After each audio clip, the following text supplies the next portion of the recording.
Welcome to Red Hawk Radio. I am Sean Wiesemann here today at McKie Field at Hayden Park. It is a wonderful day of baseball.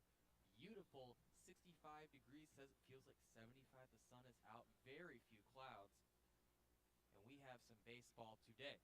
It is the Bellarmine Knights from Louisville, Kentucky, playing against, in the Atlantic Sun Conference, playing against the Miami RedHawks from the Mid-American here in a non-conference bout. Bellarmine is 10-29, 6-12 in the A-Sun. Miami 21-18, 16-5 in the Mid-American. And we have lineups here for you, folks. It is for Bellarmine, who leads off the first inning. It'll be Landon Akers, the shortstop, Joey Milto, the right fielder, Casey Sorg batting third, Eli Watson batting fourth, Luke Scales, the third baseman, batting fifth, Jacob Rowald, the DH, hitting sixth, Christian Kuiper, the first baseman, hitting seventh, Mason Acton, the catcher, hitting eighth, and then the second baseman, Seth Sweetchick, hitting ninth. For the RedHawks, it is from first base is Evan Applewick. It is second base, Blake Buzzio. Shortstop is Dylan Baker. Third base is Dominic Krupinski getting the start. In the outfield, you have in right field, Keenan Proctor. In center field, Anthony Zarlingo. And in left field, Ryan Novak. Starting off the pitching for today is the right-hander, Troy Banco, who has a 7.12 ERA. 3-0, 8 games started, 10 appearances on the season in 30 1/3 innings. And catching for the RedHawks is David Novak. We will get back to you here in just a couple minutes. The national anthem is about to start. I just wanted to give you those lineups real quick. We'll be right back. Thank you so much for listening.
Welcome back to Red Hawk Radio. I am Sean Wiesemann here at McKie Field at Hayden Park. About 2 minutes until first pitch. We have what looks to be a pretty good game on our hands here. We have, like I mentioned, it is the Bellarmine Knights playing here at McKie Field at Hayden Park versus the Miami RedHawks. And a couple notable things here for the RedHawks is Troy Benko is the starter. Benko, like I said, is 3-0 with a 7.12 ERA. Benko has been a little uneven this season as evidenced by the ERA, but he has still been certainly a workhorse that head coach Brian Smiley has been very reliant upon. Benko, a very imposing figure on the mound, 6'6", 220 pounds. The right-handed junior from Littleton, Colorado, who previously played at Mesa Community College, has been nothing short of impressive recently, though. He certainly has looked the part of the potential stud that you would certainly expect from a guy with his frame. He certainly throws the ball quite hard. And, yeah, he's certainly somebody to keep an eye on. He has to go up first against Landon Akers, the freshman shortstop, who is hitting about as well as anybody in the Atlantic Sun. The right-handed freshman comes up to the plate hitting .355 with 6 home runs, 12 doubles, 19 RBIs. As he takes that first pitch in there for a strike, 90-mile-an-hour fastball. That's about where Benko will sit for today. Nothing super overpowering, but certainly enough velocity to get the job done. Benko looks and fires. That's a second fastball right in there for a strike, and the freshman Akers quickly down 0-2. Bellarmine struggled quite a bit this season, lost their last 2 games. Lost the series at North Alabama as Benko looks down. Fires that one in there a little low. Makes count 1-2. Had a away game series last week against the number 2 Tennessee Volunteers, a game they lost 13-3. It's been a little bit of a tough go of it rather so far for first-year head coach Ben Reel. Benko fires that one into the turf for Akers, who's even the count now. And Akers, a real stolen base threat, by far the most stolen bases on the team, 15 for 18 in stolen base attempts this season. As Benko winds and fires, and that is belted deep into left field, but that looks like it will be out of play. Nice piece of contact by Akers, just couldn't quite straighten it out, and the left fielder, Ryan Novak, said no thank you.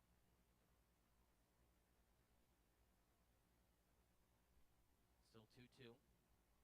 Benko gets set, winds and deals, as that one is popped up to the shortstop, Dylan Baker, who is charging back, waves off the left fielder Novak, and he makes a great catch in shallow left field. Get the first out of the inning here for the RedHawks. Now up for the Knights is what he's listed as a right-hander, but currently playing in the left-handed batter's box, is Joey Milto, the junior, hitting .252 for the Knights. As he takes that first pitch in for a little bit of a low ball, a little bit low strike rather. Milto OPS of about 840. Leads the team in walks this season with 26. Certainly a threat to get on base as he takes a big swing and a miss at that one, as caught quickly 0-2 for the RedHawks. Benko hoping to make quick work of this on this sunny afternoon here in Oxford, Ohio. As this is a Knights team that has certainly struggled all season. Only one batter, in fact, is hitting over 300, and that was Akers, who he was able to get through. And that one is hit down the line in left field. That is going to be a fair ball.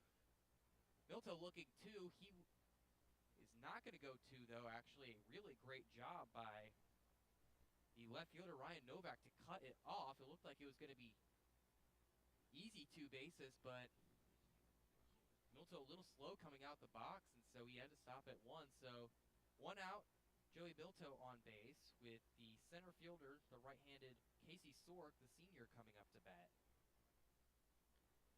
Sorg also listed as a left-hander, however, a right-hander, also hitting lefty, curiously enough.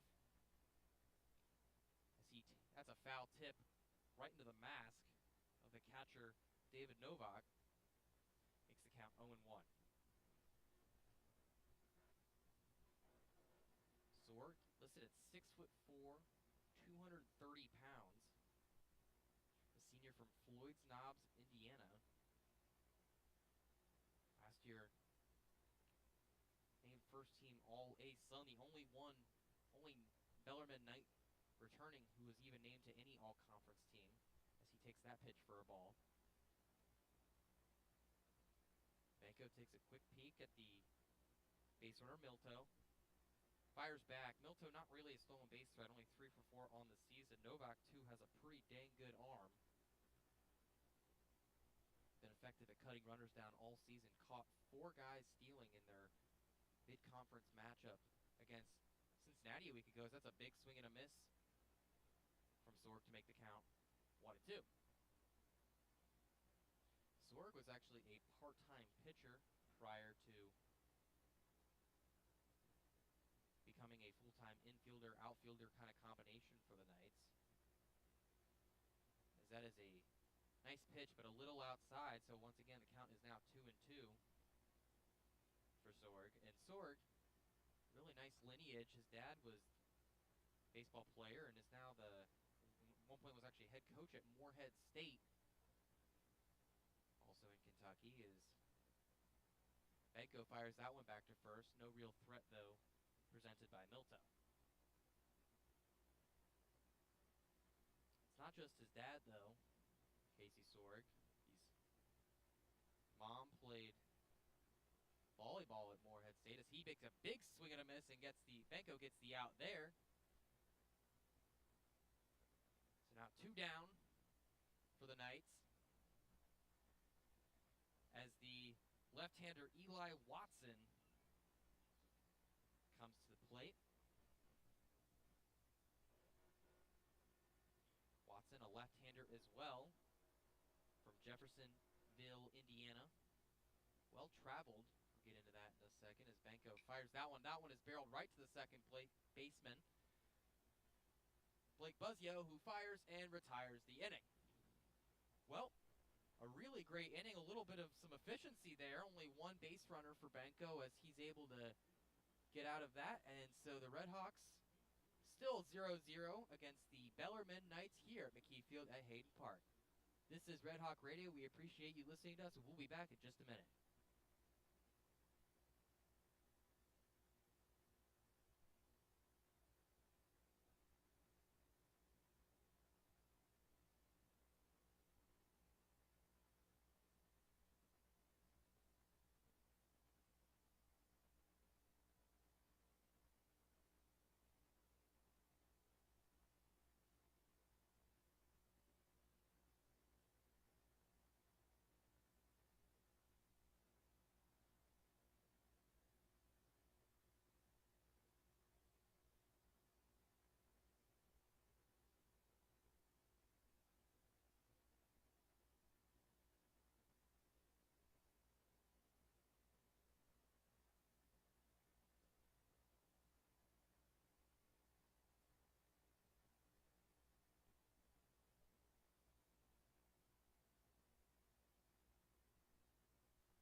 Welcome back to Red Hawk Radio. It is the bottom of the first here, still 0-0 with the Red Hawks up to the bat. It is Dylan Baker, the right-hander, who takes a first pitch inside. Almost hits him in the knee. That will make the count 1-0 against the right-hander Sam Matherly. Matherly, 13 ERA as Baker fouls that one over to the third base side. 13-1-1 ERA, 0-2 record for Matherly, who is a 6'2", 185 right-hander who fires that pitch high and outside for a 2-1 count. Matherly from nearby to Louisville, Danville, Kentucky, has been racking it up. Just a sophomore, was already third on the team last year and starts as Baker fouls that one up to the first base side, and it's going to fall way foul.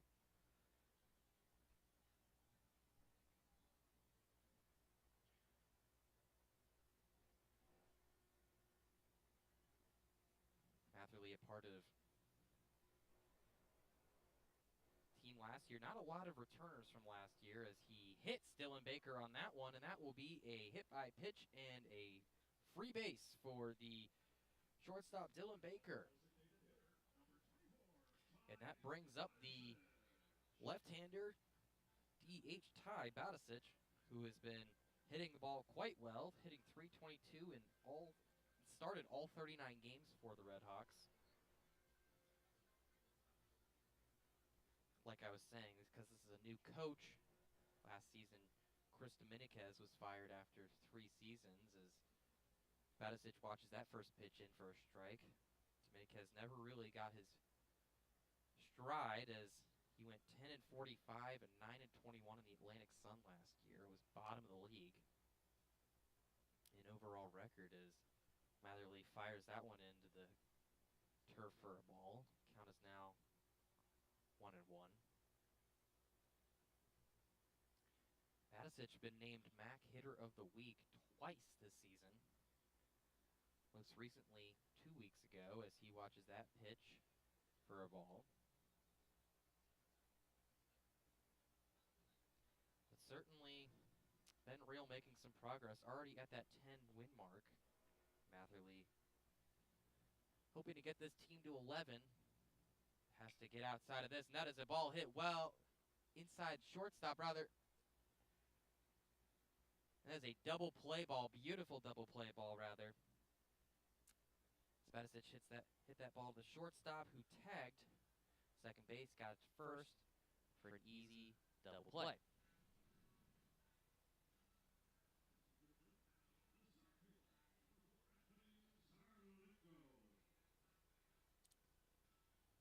Well, that brings up Anthony Zarlingo, the shortstop, who is a switch hitter, but hitting lefty against the right-hander here today as Matherly fires that first pitch in for a strike.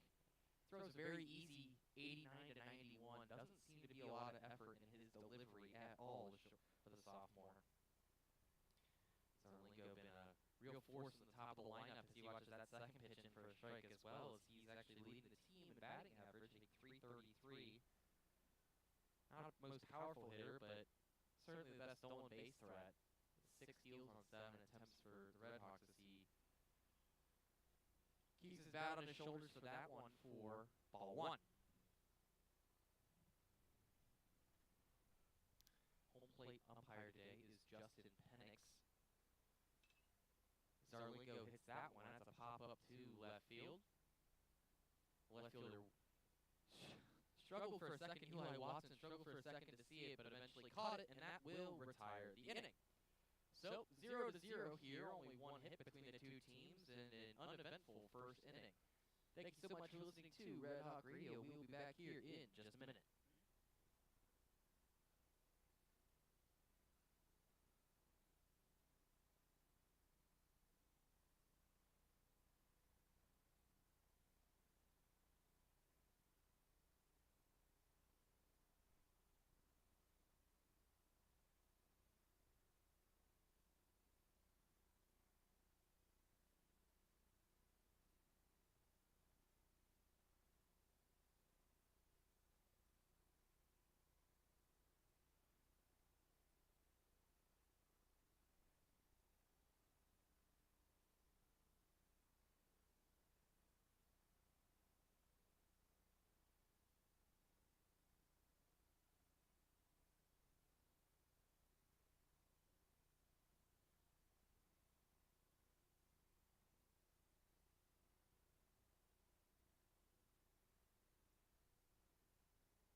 Welcome back to Red Hawk Radio. The top of the second inning brings up the third baseman, Luke Scales, the junior right-hander, hitting .273. Has started all 39 games for the Knights this season. One of 4 players who have played all 39 games. Watches that first pitch in there for a ball.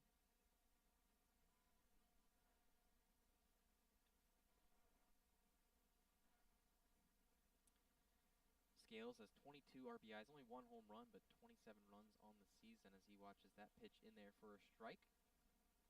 Evens the count, 1-1.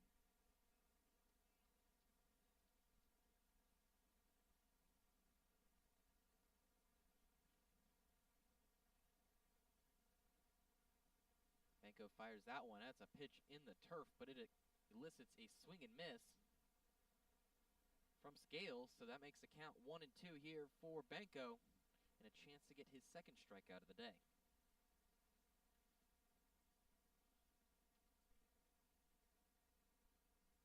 Benko fires. Got him! Strike 3 with Scales completely looking at the ball, and so that will put one away and bring up the DH, Jacob Rowald, the senior left-handed hitter, only hitting .184, played 29 games. This is his 10th start of the season. Rowald, 5'10", 200 pounds, as he watches that first one, and he hits that one. That is a deep pop-up to center field, but it looks like Zarlingo has it. He's currently tracking it, and he gets it.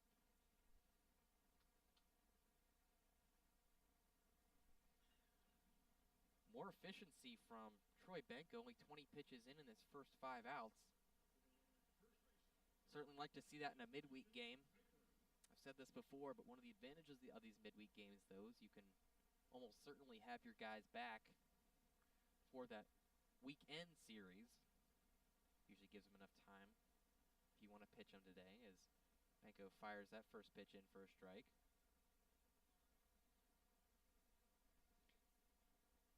First baseman Christian Kuiper is up to bat. He's hitting .222 on the season. 13 RBIs and a home run as he watches that one on the second pitch of the at-bat. A little outside. 2 outs here. Top of the second for the folks just joining us here on Red Hawk Radio. It is a lovely day of baseball, about 75 degrees and sunny. Very few clouds. It's a good day. Benko fires that one. That is a pop-up hit to left field, kind of no man's land. Looks like it'll be foul territory, but it's caught by the left fielder, Ryan Novak. And that will end the inning. A really nice play there from Novak, who had to get a really good jump on that ball to grab it. And so that will retire the side for the RedHawks. Still 0-0 as we head down to the bottom of the second. Thank you so much for listening to us, and we'll be back in just a couple minutes.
Welcome back to Red Hawk Radio as we get to the meat of the order after a 1-2-3 inning.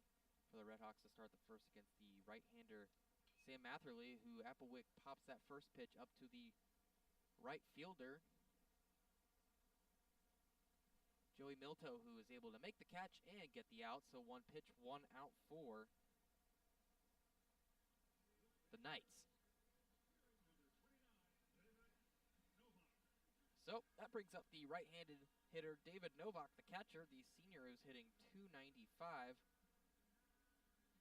Really great job power hitting this season. He and Applewick both with over 10 home runs this season, as he takes that pitch right off the backside.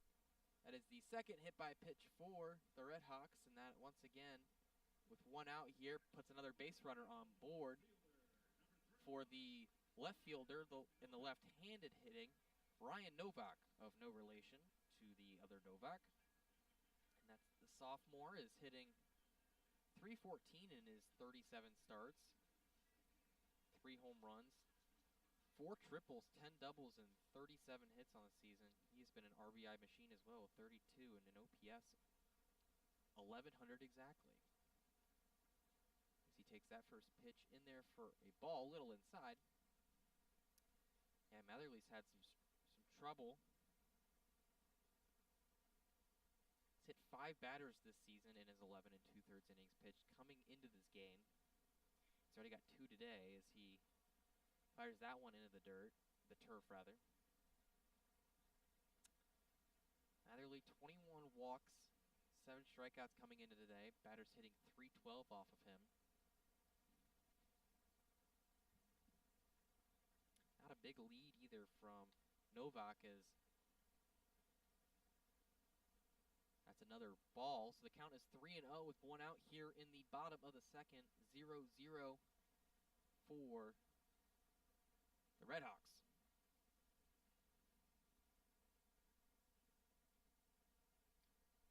And that is ball 4. So a 4-pitch walk after a hit by pitch, and Sam Matherly is certainly struggling to command the ball for the Knights. So that brings up the third baseman, Dominic Krupinski, the sophomore left-handed hitting third baseman. Don't see a lot of that, left-handed hitting third baseman, but he is a right-hander throwing the ball. So men on first and second with the .314 hitting Krupinski up to bat. Krupinski, one of 3 players to start all 39 games, along with Batisic and Applewick. He watches that first pitch in there for a ball, and now the catcher Mason Acton is going to have a quick chat with Sam Matherly, as he is not happy about ball 5.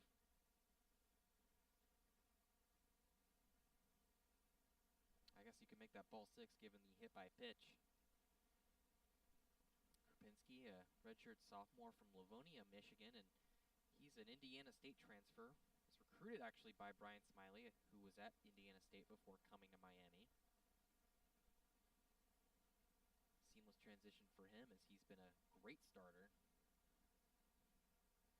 Not many teams can boast having a .314 hitter at the 7th spot, but that's what he's provided for this lineup, as he watches that one in for a ball. Counts 2-0.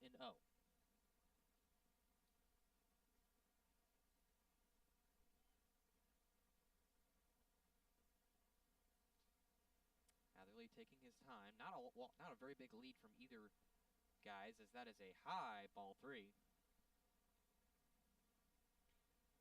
Yeah, Matherly really struggling with his command right now. Only 20 pitches in about, and he's seemingly out of gas already.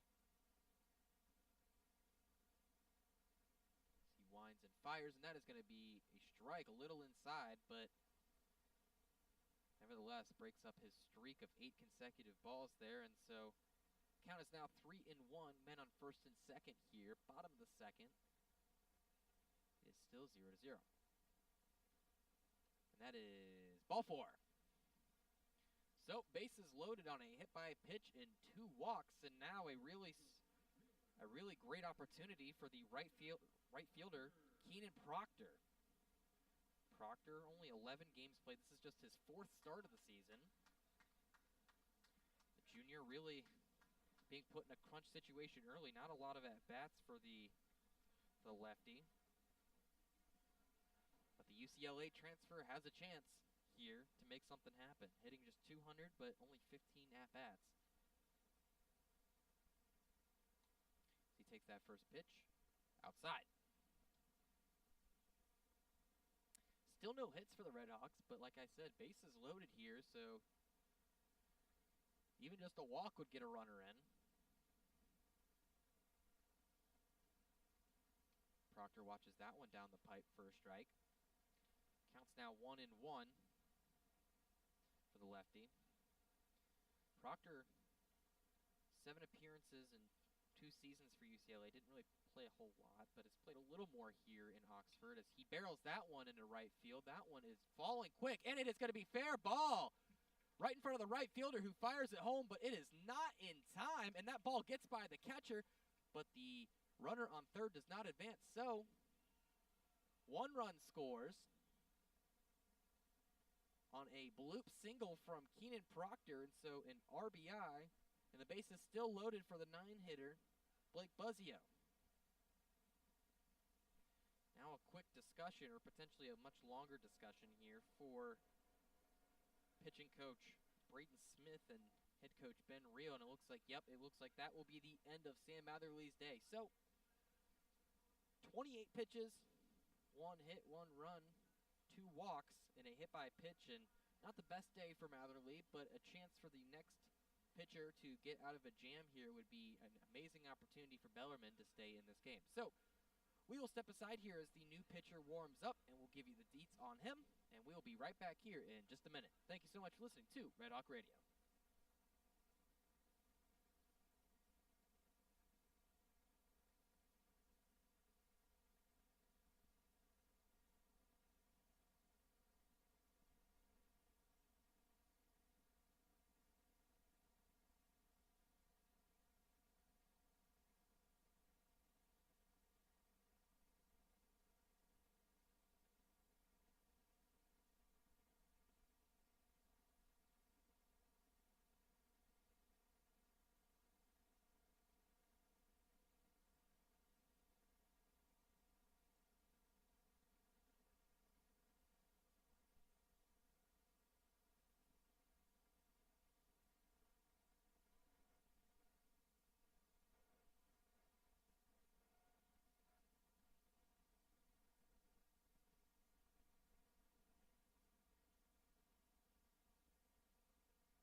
Welcome back to Red Hawk Radio. It is Aaron Hash, the new pitcher, here with bases loaded and 1 out for the Red Hawks as Blake Buzzio, the 9-hole hitter, comes to the plate. As he watches that first pitch in for a strike, a real breaking ball that had some nice bite to it. Aaron Hash, the right-handed pitcher, 6 foot, 200 pounds, a senior from Campbellsville, Kentucky. Lots of Kentucky natives on this roster. As Buzzio hits that one, and that's going to drop in center field. 1 run will score, and that will be the only run that scores. Actually, a little bit of a wild throw, but the third base coach for Miami said, hold your horses. So, another nice single for Buzzio, and means the score is now 2-0, Red Hawks.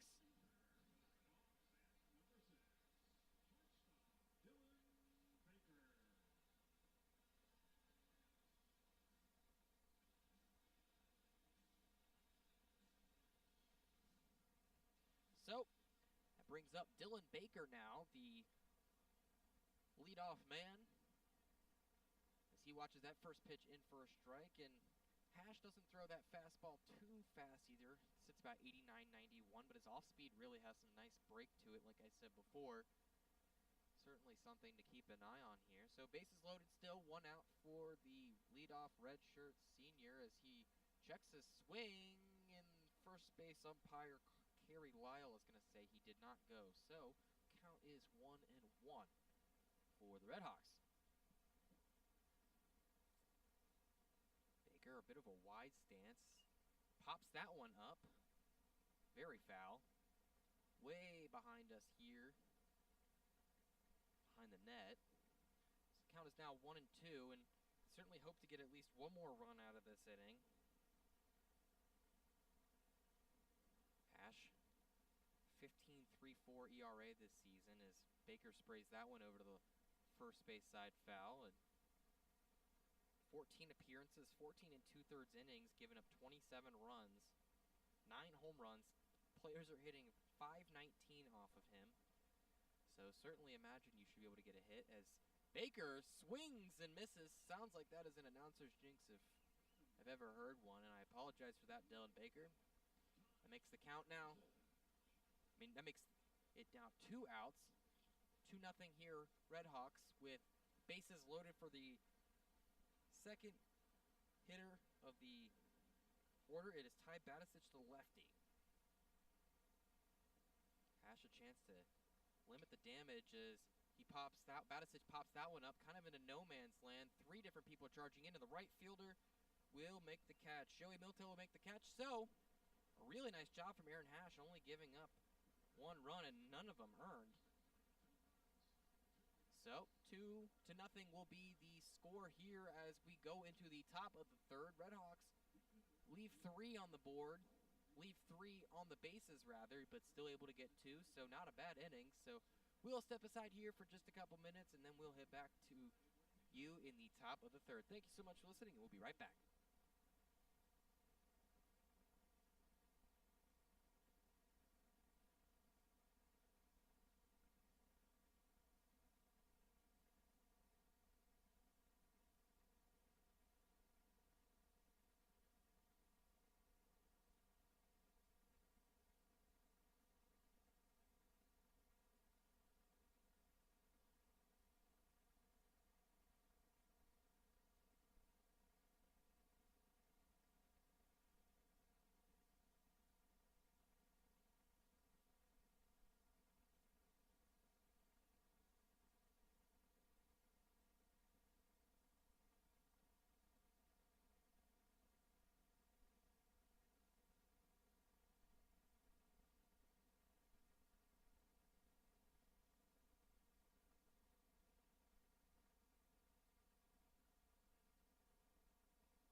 Welcome back to RedHawk Radio. We have a new pitcher in, replacing Troy Banco, who had himself a good day. No earned runs, 2 innings pitched. The new pitcher is number 11, Nick Vardavis, the left-hander junior from Uniontown, Ohio. Stands 5'11", 190. He fires that first pitch away for a ball. He struggled a little bit this year, was a little better last year, though. 11.17 ERA this season, 1-1 in 4 appearances. Vardavis throws that one in for a strike.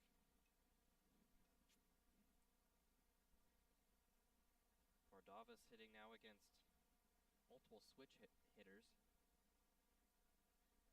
including Mason Acton, the left-hander. He fires that pitch in for a ball. Vardavis last season was a little better, like I said, 7.13 ERA, 1-8 record, but not reflective of the workload that he had, 59 in a third innings. As that's a pop-up over the screen, so 2-2 is the count now, and Vardavis not overpowering in the least, probably one of the lowest velocity guys you'll see, but still throws 86, 87 on the fastball there.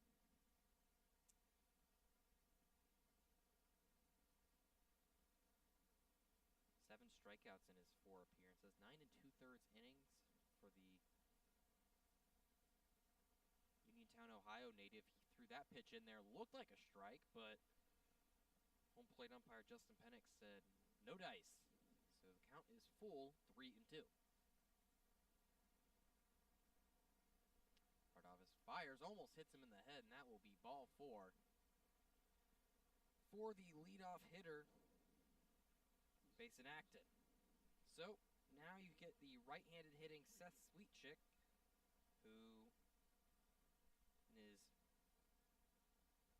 looking for his 5th hit of the season.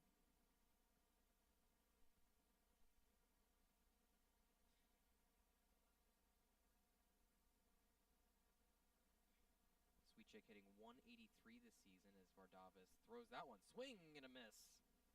Big cut from Seth Sweetchick, who's got a lot of power, has 5 home runs and very limited at-bats. I said he has only 5 hits, but he's actually got 15. I misread that. That one is fouled off to the first base side. Count quickly 0-2, and a chance here for Vardavis to make something happen quickly in this at-bat and potentially get out of this inning here unscathed.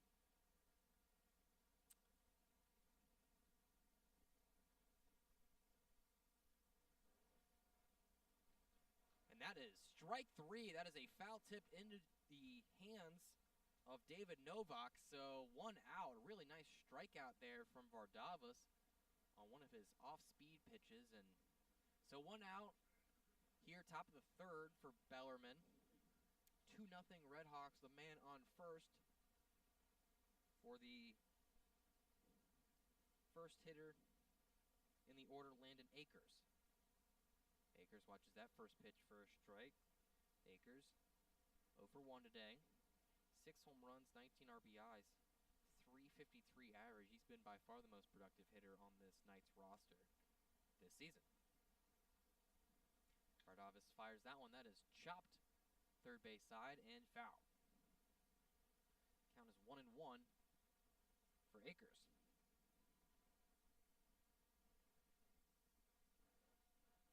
Akers went to St. Xavier High School in Louisville, Kentucky, so not a far walk for him. St. Xavier, home of Desmond Ritter, among other famous alma maters. And that one is hit into the gap of second and first, and that will be a easy stand-up single for Landon Akers to add on to his team-leading batting average. So men on first and second with 1 out here as the switch hitter Joey Milto comes up to the plate.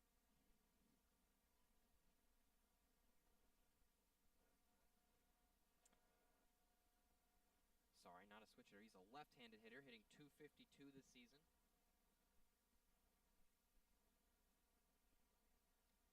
.36 OPS as he watches that first pitch well outside on an off-speed pitch, just 75. And yeah, Novak's going to have a quick word with him. His command's been a little all over the place, especially with his off-speed, and so he's been trying to pound fastballs into the zone, but not great so far.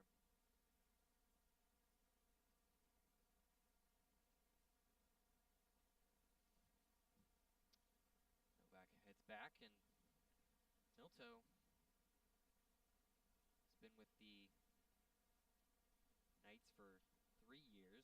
Another one of the rare returners for the Knights.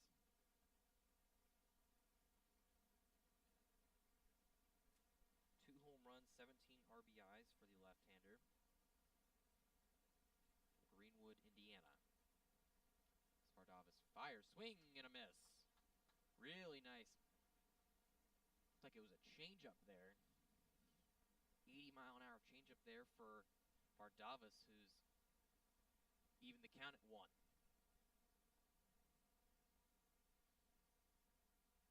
Svardavis fires another swing and a miss. Same spot, just on the outside part of the plate for the left-hander Milto. And 1-2 count here and a chance to really feel good about getting out of this inning here with a big strikeout.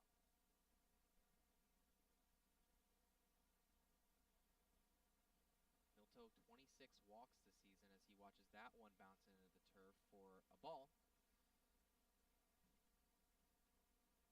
Something many hitters in this lineup do pretty well. If 7 different hitters with multiple walks, including some who haven't played a whole lot of baseball. Svardavis fires, and that one is hit off the end of the bat to Baker. Turns 1, almost fires to 2. It is fired to third, but no play at third by the second baseman. Buzzio received the play, a little bit of a loony play there as Buzzio ate it on the throw to first. Tried to throw it to third, but no play there.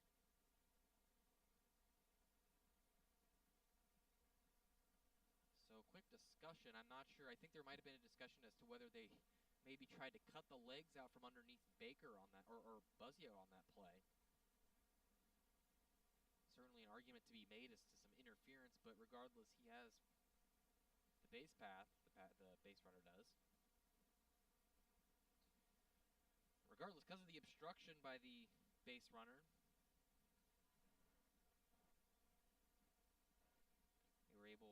Akers was able to secure men in the corners here. So with 2 outs, a chance for Bellarmine to put some runs on the board, but also a chance for Svardavis to get out of this inning. As the hitter Casey Sword comes to the plate, the right-handed center fielder looks to tack on a run here as he hits that first pitch to the third baseman, Krupinski, and they're going to say it was foul, although I'm not entirely sure it was.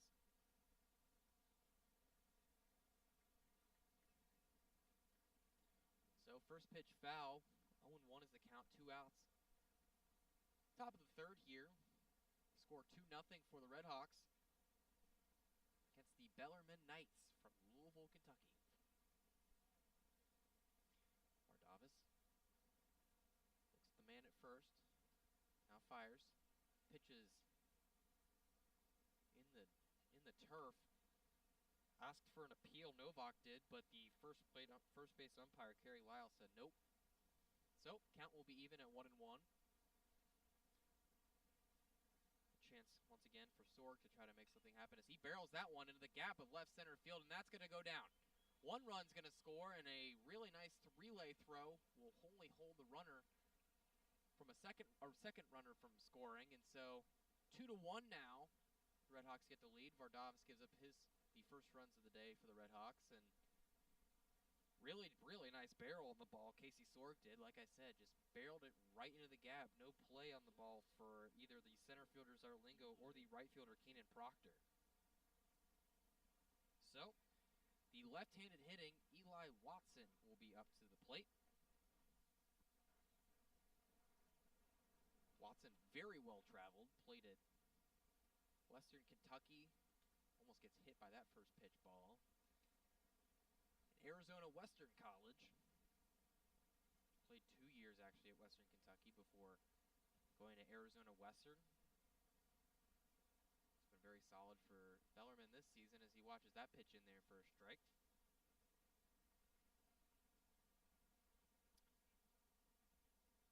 Watson, 29 RBIs, is second on the team, just behind Casey Sorg, now 30, as that pitch is hit right up the middle, and that's going to be a fair, and that will be another run scored for the Knights. 2-2 now for Bellarmine as men now are on first and second, and Vardavis really having a tough time of it trying to get out of this inning here. Just 2 outs for multiple batters now.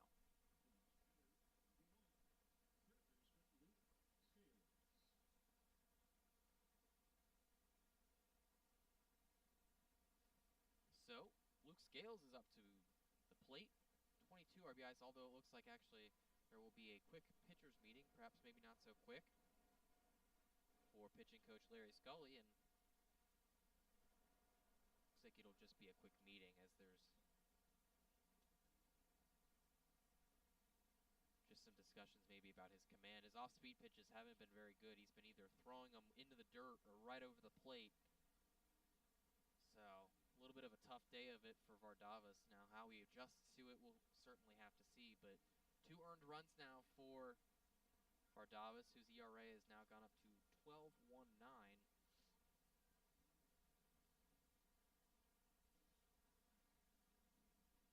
Like I said, Luke Scales up to the plate. And Scales is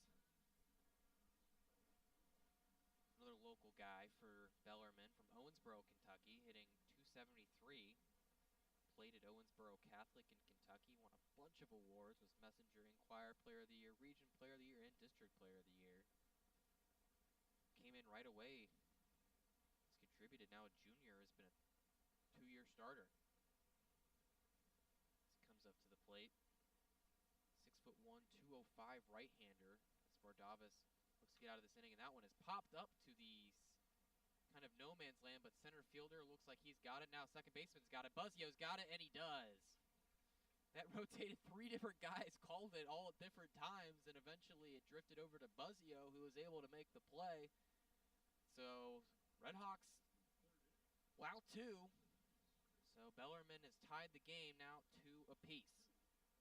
As we head down to the bottom of the 3rd, we will be right back here on Red Hawk Radio. We really appreciate you listening to us here at McKie Field at Hayden Park.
Welcome back to Red Hawk Radio. It is still the right-hander Aaron Hash out there for the Knights, hoping to continue to keep the Red Hawks in check. And for the Red Hawks, it is Anthony Zarlingo, the center fielder, hitting lefty against the right-hander.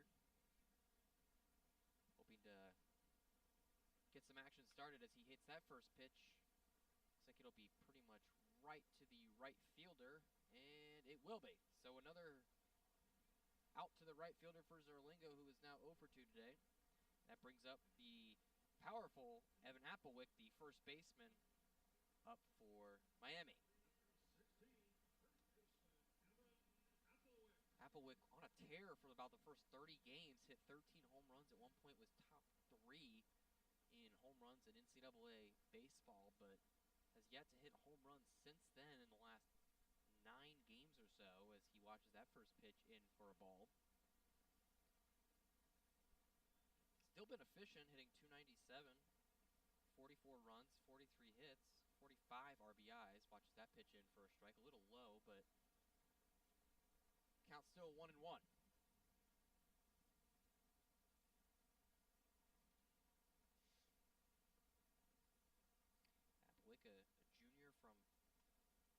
South Dakota as he watches that one in for a strike as well. Madison, South Dakota, that is. To IMG Academy, so pretty well traveled, obviously, from South Dakota to Florida to Indiana University, now at Miami University as he fouls that one off. The first base side, so 1-2 is the count. Applewick with an OPS over 1,000. Certainly want his hit tool working if you're going to have him in the lineup. Barrels that one into left field. Center fielder drifts back just a little bit in. It will be caught by the center fielder, Casey Sword. So now 2 outs for the catcher, David Novak. Senior right-hander hitting .295. Was hit by pitch in his last at-bat.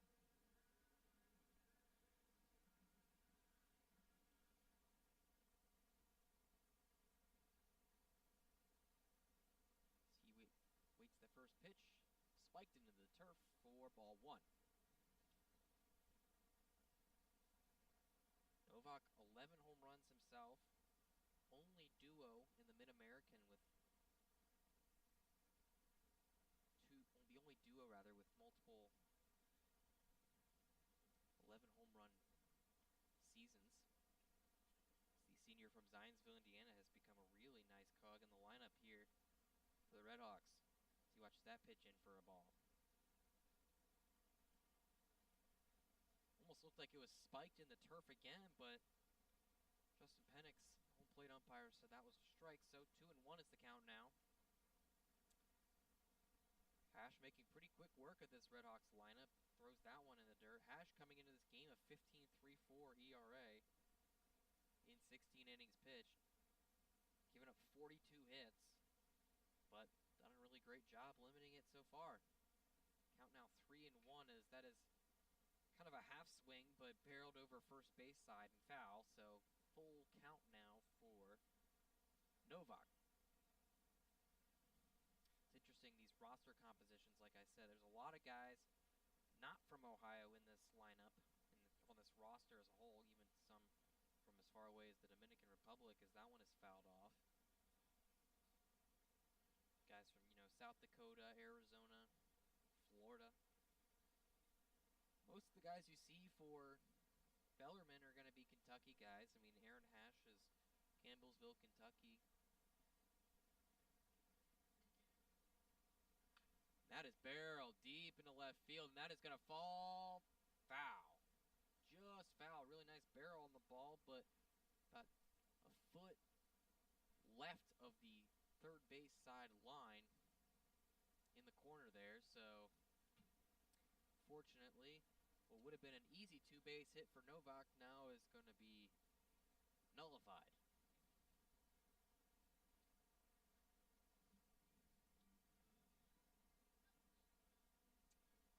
Novak taking his time getting back into the box after really hustling down the line there. Hoping to get back this lead the RedHawks established in the bottom of the second inning. And that certainly helps as he takes ball 4. And that is the first walk of the day for the right-hander Aaron Hash. So now, the left fielder Ryan Novak comes up to the plate. Novak walked in his only at-bat in that bottom of the second inning. 2 runs were scored, bases loaded twice. Had some opportunities to get more, but only able to get 2. I'm sure that will be something head coach Brian Smiley certainly talks to his team about after the game. It's the left-handed hitting Novak. Takes that for a first pitch ball. Novak again from Canton, Georgia, not Ohio. Just another one of the many out-of-state, out-of-country some even, folks on this roster as he takes that second pitch for a ball. Count is now 2-0.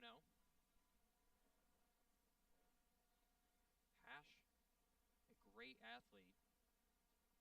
Back at Campbellsville Louisville, Kentucky. Was a 4-year starter, all-time leader in passing yards and passing touchdowns as he fires that pitch.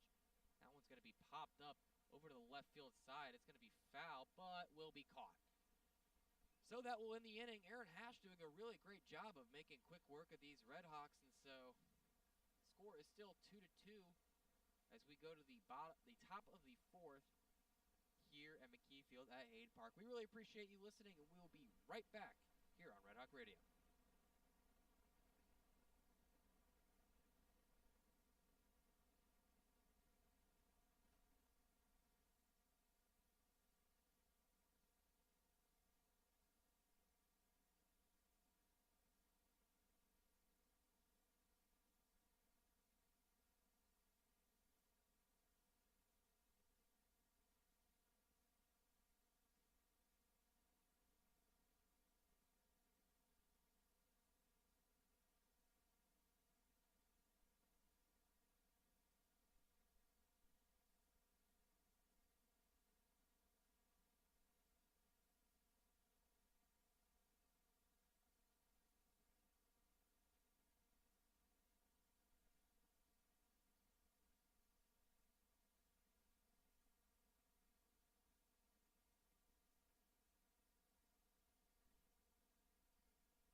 Welcome back to Red Hawk Radio. I'm Sean Wiesemann here. It is the top of the 4th inning.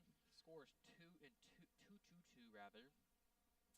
Bellarmine Knights take on the Miami RedHawks here in Oxford, Ohio, as we have a new pitcher, Hayden Cuthbertson, the left-hander, taking on the batter, Jacob Rowald, also a left-hander. Cuthbertson from Latner, British Columbia, played at Three Rivers Community College before coming to Miami. He's kind of got a unique delivery as that pitch is hit to the second baseman Buzzio, who fields it and makes the play. Cuthbertson throws it certainly not underhand, but very submarine-esque, you would argue, and presents a really tough angle, especially from a left-hander. Almost reminds me a bit of Taylor Rogers from the Reds. As it brings up to the plate now, Jacob Rowald is hitting 179 on the season. Watches that first pitch in for a strike. Cuthbertson pitching all right. It's 2-2 with a 7.45 ERA, 19 in the 3rd innings pitched, 24 strikeouts. And that ball is a chopper hit to the second baseman. Buzzio makes the play. Back-to-back plays now from Blake Buzzio. Hard chopper, and then an easy ground ball. So a quick 2 outs for Hayden Cuthbertson in just 5 pitched, and so now that brings up the catcher, Mason Acton.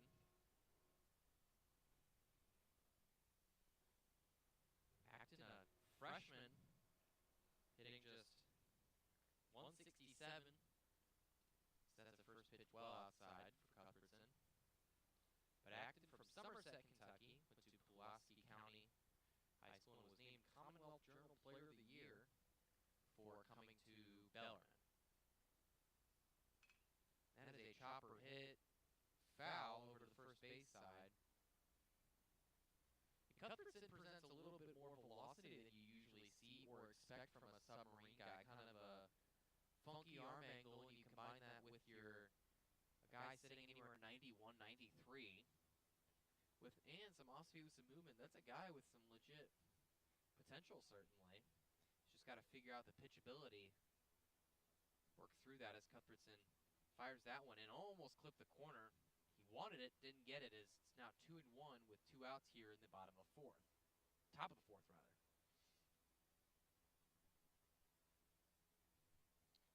Cuthbertson winds and fires. And that one is well inside, almost hit Acton. 92 on that ball, and took a step out of the batter's box for a second to collect his thoughts as the count is now 3-1. Acton, this is his 17th start of the season. 6 runs, 6 hits. That is strike, almost a ball, but clearly home plate umpire Justin Pennick said otherwise. Say he makes the count full here, 3-2. Cuthbertson deals, and that is strike 3! 94 on that ball, and boy, was that a beauty. Well, that will end the inning for the RedHawks, as it is, or for the Knights, rather, as it is now, it is still 2-2 as we head to the bottom of the fourth inning here at McKie Field at Hayden Park as Miami takes on the Bellarmine Knights. We really appreciate you listening, and we'll be back here in just a couple minutes. Thank you so much for listening to Red Hawk Radio.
Welcome back to Red Hawk Radio. We have a new pitcher here. It is the right-hander slash utility man, Brady Morse, up here for Bellarmine against the third baseman, Dominic Krupinski, the left-hander, has an 0 for 0 today with a walk. That is a very interesting windup for Brady Morse, who throws below his hips almost, with some velocity too. Really some real effort in that delivery too, but count quickly 2-0, working very quickly against Krupinski, who is more than content with letting him throw pitches outside the strike zone. Throws that one in for a strike on the outside part of the plate. Only 74 on that one. So not a ton of velocity, just weird arm angle. That one's well outside again for the left-hander Krupinski. 3-1 very quickly for Morse, who played 32 games, mainly hitting the ball, hitting .246. And that is going to be ball 4. So 5-pitch walk for Krupinski. That brings up Keenan Proctor, the 8-hole.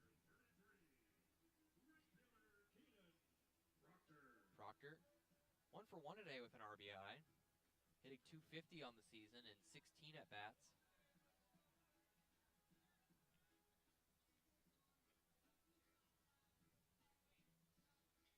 Morse last season was 3rd on the team in doubles, 5th in batting average, and started 41 games, and yet here he is pitching for the Knights as he throws that first pitch in for a ball. But quickly now, the catcher, Mason Acton, wants to have a quick discussion with Morse.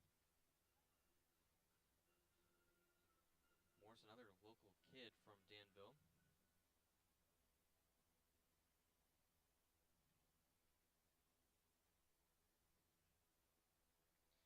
Now Acton back in his stance rather,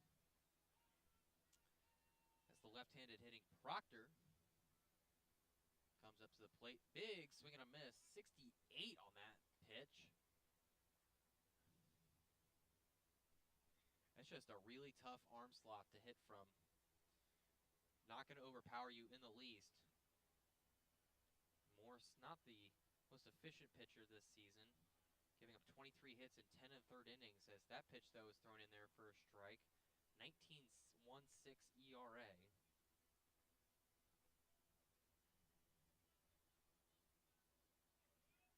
1-2 is the count here for Proctor. He needs to figure something out, and that ball outside for the left-hander Proctor from Highlands Ranch, Colorado. Another out-of-state kid.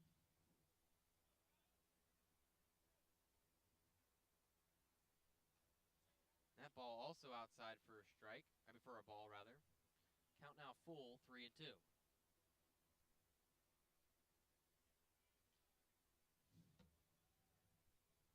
Proctor, not a lot of opportunity to hit the ball, but certainly has utilized it some as he watches that one outside, and the runner goes, but it doesn't matter as that is ball 4 for Keenan Proctor. And so now men on first and second with no outs as the 9-hole hitter Blake Buzzio is up to the plate. Buzzio also the other RBI for the day, as he is 1 for 1. Senior from Stowe, Ohio. Hoping to get something going. Buzzio been a consistent part of this Miami squad through multiple coaching staffs. Played a lot of baseball for the RedHawks, over 100 games to be exact. Started 24, and that's a bunt down to the pitcher, who tosses the ball to the first baseman, and he gets him just barely, but is able to make the play. So suicide squeeze for Buzzio, and now that brings up the heart of the order for Dylan Baker, the leadoff man. Up on deck is Ty Badisich, so 1 and 2 here. Two of your top 3 or 4 hitters here up to the plate here now with men on second and third and 1 out. First pitch almost at the knee, almost hit the knee rather of Dylan Baker, as that is a first pitch ball for the right-handed hitting shortstop from Tampa, Florida. That is well hit, but well foul over the third base side. And they're going to say that was a balk, so that scores the runner, and that gives the RedHawks the lead. I'm not entirely sure where the balk happened, but regardless, they gave both runners an extra base. So the RedHawks now lead 3-2, so a chance for Baker to knock in 1 run rather than 2. Man on third, and Baker drives that one into left field. That is fair, and that is in the corner. Baker going to have 2 bases easily, as the left fielder Eli Watson has a little bit of trouble, and that is going to be an easy stand-up double for Dylan Baker. Wonderful piece of hitting, not really getting too uncomfortable with the arm slot of the unorthodox Brady Morse, and so it looks like that will be the end of Morse's day as the pitching coach Braden Smith comes out to chat, as well as head coach Ben Reel. And the whole infield congregates. And so that will be the end of Morse's day. We will have a new pitcher here for you in just a minute. Thank you so much for listening. It is 4-2 here on Red Hawk Radio.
Welcome back to Red Hawk Radio. We have a new pitcher here for you. It is Nathaniel Helton, the right-hander from Menifee, California.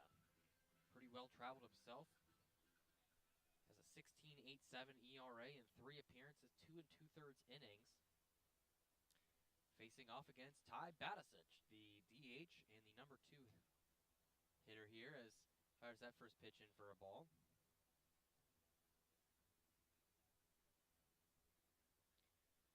Batisic from Joliet, Illinois. Over 2 today, but usually very consistent. That's a big swing and a miss for Batisic. Has been a real find for head coach Brian Smiley. Came with him in his first recruiting class last year and has been a starter pretty much every game the last year and 2/3 so far. And that is a pop-up well back behind us. It's the J. Hayden Baseball Center over on the third base side. So 1-2 for the left-hander against the right-hander Nathaniel Helton, the redshirt junior. Batisic watches that one well outside for the lefty. Count now 2-2. RedHawks up 4-2 after a balk and a RBI double from Dylan Baker. So 2-2 count, 1 out. As he goes, Dylan Baker goes, and that is going to be an easy stolen base. Didn't even look. Was Mason Acton. Mason Acton just let him steal, so it'll be 3-2 count. Man on third now. That's Baker's 4th steal of the year.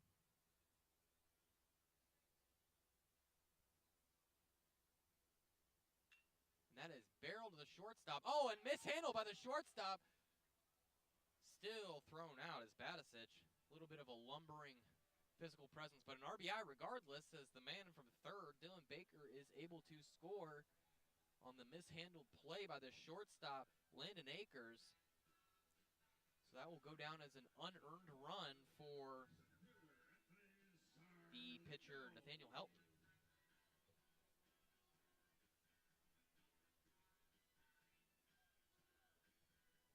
that brings up the center fielder, Anthony Zarlingo, here with 2 outs, hoping to tack on some more insurance runs early here, as that one is thrown in there for a ball. 1-0 is the count. 2 outs here. 5-2 is the score. RedHawks in the lead. 3-run 4th inning here now. And that one is smacked down the right field line. That is 2 bases for Zarlingo. That is trouble. That could be 3. Zarlingo has speed. He's going to 3. He will have a stand-up, well, now sliding triple for Anthony Zarlingo.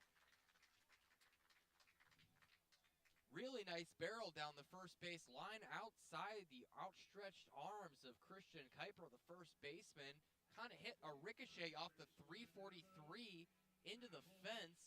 Made it hard for the right fielder, Joey Milto, to recover. And because of the speed, just the absolute blazing speed of Anthony Zarlingo, he is now 90 feet away from another run as Evan Applewick comes to the plate now with 2 outs here and a man on third. And that ball is spiked. Really nice play by Mason Acton to keep that in front of him, because you can bet sure as day Anthony Zarlingo is gone if that ball escapes his grasp.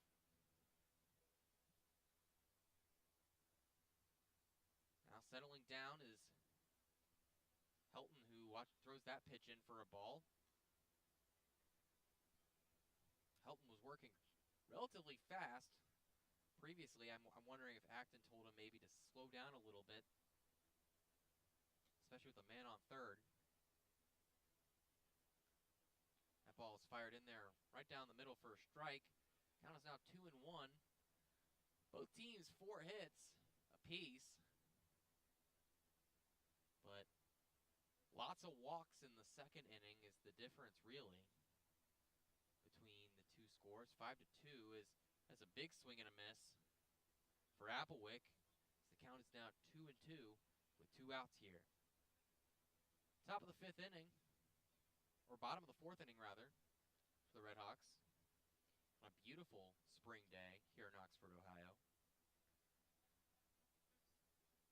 Helton fires that one in the dirt. Zarlingo went about 30 feet down the line as Acton had a little bit of trouble blocking it, but eventually got in front of it. Helton, West Coast guy, played previously at University of Redlands, Palomar College, both of which are in California, before ending up here in the Midwest, Louisville, Kentucky, and now pitching here in Oxford, Ohio. As that ball gets past Acton, and that is going to be a score! Another run for the RedHawks as Anthony Zarlingo slides into home plate here, and the score is now 6-2 on a wild pitch. And it looks like that might be the end of the day here for Nathaniel Helton, as the infield congregates and pitching coach Braden Smith comes out again. Really just hoping to make something, just get out of this inning with 2 outs and a walk. Man on first.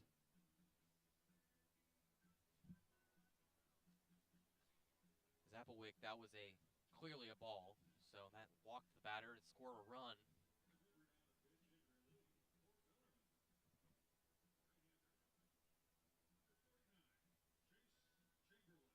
So we have a new pitcher. It is Chase Chamberlain. We'll give you more of the details on him after we come back. We will be right back here on Red Hawk Radio.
Welcome back to Red Hawk Radio. It is Chase Chamberlain, the right-hander, 6', 180-pound freshman from Louisville, Kentucky as well.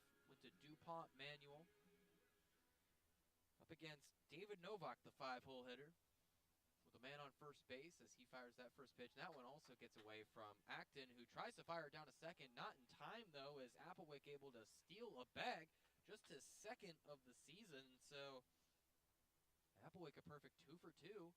Stolen bases this season. So now runner in scoring position for the 5-hole David Novak. Novak pops that one up. Is in the infield. Second baseman has it, and he does. Seth Sweetchick gets the catch, and that will end the inning. So a 4-run fourth inning really puts the RedHawks right back in the lead, 6-2. Here as we go to the top of the 5th inning here at Red Hawk Radio. We really appreciate you listening, and we will be right back here on Red Hawk Radio.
Welcome back to Red Hawk Radio. We have Seth Sweetchick up to the plate.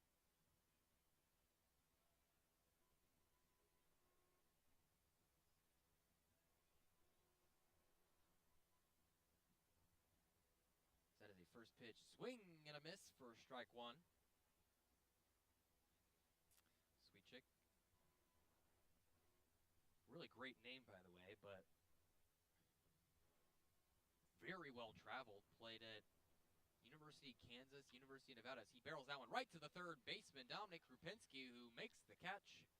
And that's one down for the RedHawks as Hayden Cuthbertson quickly able to get one off the board.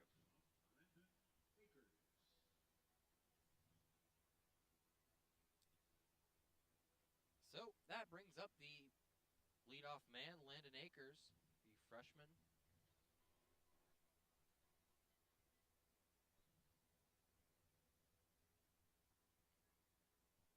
That is a first pitch ball. 93 on that one as Cuthbertson really put in some heat on that one. And Akers, very impressive player as he hits that one to right field. Going back is Keenan Proctor, who makes the catch. So, 2 very quick outs for Cuthbertson in just 3 pitches rather. And so that brings up Joey Milto, the junior right fielder.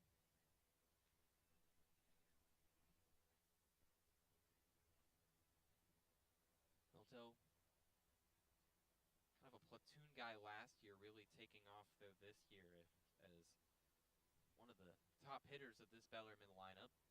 Takes that first pitch right at Krupinski once again, and they're going to say he caught it on the fly. Really great piece of defense there from Dominic Krupinski, who had two absolute missiles hit at him, and both times had the wherewithal to make the catch. So, a really quick 1-2-3 inning for the RedHawks, and so we head down to the bottom of the 5th inning. Thank you so much for listening to us here on Red Hawk Radio. It is 6-2. We'll be back here in just a minute.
Welcome back here to Red Hawk Radio. Ryan Novak up to the dish, up against Chase Chamberlain.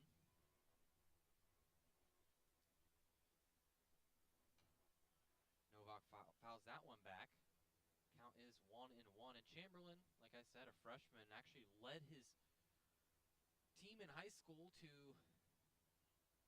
a state tournament with a 0.55 ERA as he fires that one a little high. He's got a 23.28 ERA, a little bit of a difference there, but DuPont Manual rather went 29-7.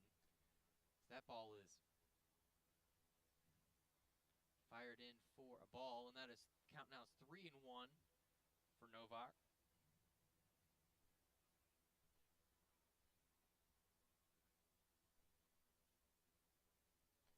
That is ball 4. So, 5-pitch walk for Novak, and that brings up the third baseman, Dominic Krupinski. The sophomore has had a great day defensively. Doesn't have a hit, but certainly doing a great job making up for it otherwise. He will hit left-handed here up against the right-hander Chase Chamberlain as he watches that first pitch in for a strike. Chamberlain, pretty mediocre velocity for this level of baseball, only sitting 85, 87, but seems to have pretty good command of his off speeds. That breaking pitch falls just outside the strike zone. That one's 69 on his curveball.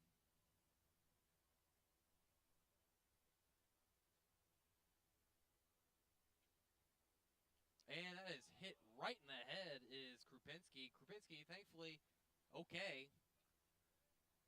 Didn't even really flinch at it, just kind of let it hit him right in the head. So, men on first and second very quickly here with no outs. That means the 8-hole Keenan Proctor, the right fielder, left-handed hitting, will hope to tack on another RBI to his one RBI he has today here.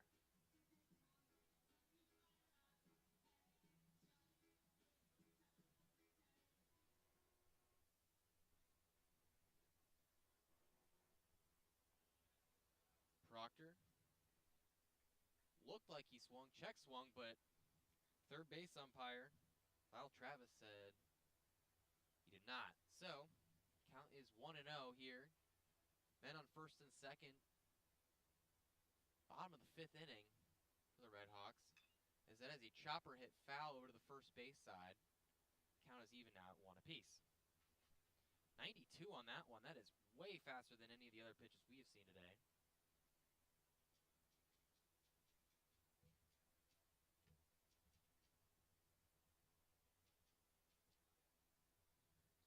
Proctor lays down a bunt right to the pitcher, fields it, and gets the out. So, men on first and second now move to second and third.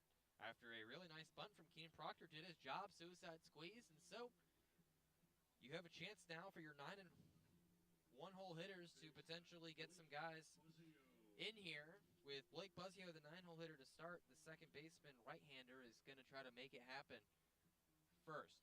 Buzzio actually did a great job in his last at-bat with a suicide squeeze, able to advance the runners, as that one is barreled over to the first base side, well foul.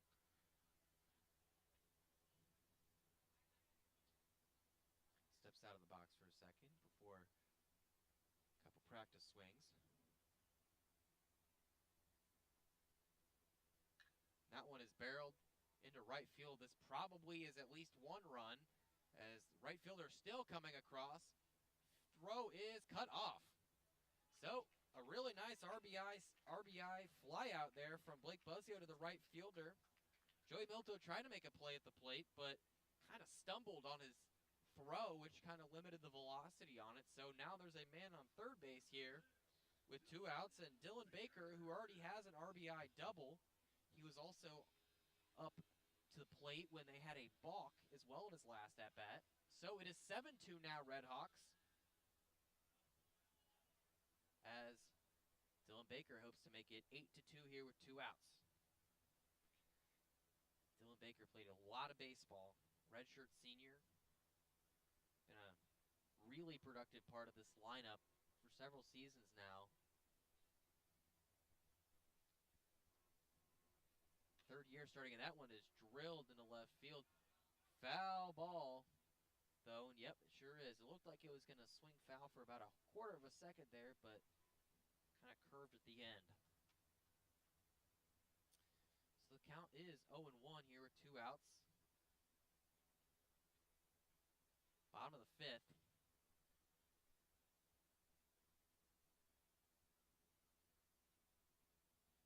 Dylan Baker looks to tack on an extra run here. That ball spiked into the turf for ball 1. So 1-1 is the count. Looks like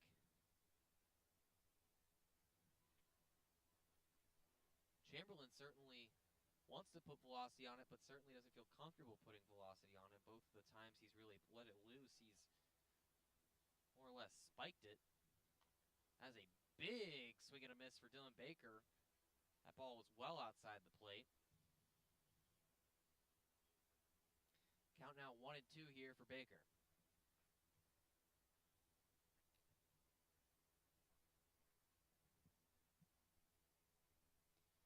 Chamberlain fires, and that ball little outside and a little high as well. So, count is now even at 2 apiece, with a man still on third here. Nobody holding the runner on third on, as you would assume, with a right-hander here. That is a neck-high third ball there. Count now 3-2 with 2 outs. Baker looking to tack on an extra insurance run for the RedHawks. Baker skies that one. That is a pop-up. The catcher, Acton, looks like he's got it. He's kind of drifting around. The third baseman actually has it, and he does. So that will end the inning. A pop-up to Luke Scales, who ran about 70, 80 feet in to make the grab. Ultimately ends the inning. The RedHawks tack on an extra run. Make the score 7-2. We will be right back here on Red Hawk Radio. We really appreciate you listening.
Welcome back to Red Hawk Radio. It is Cuthbertson back out here in the 6th inning.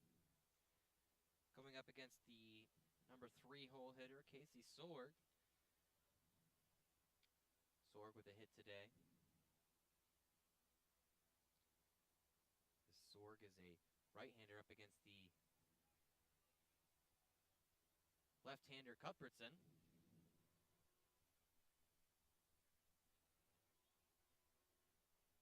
That first pitch is in there for a strike.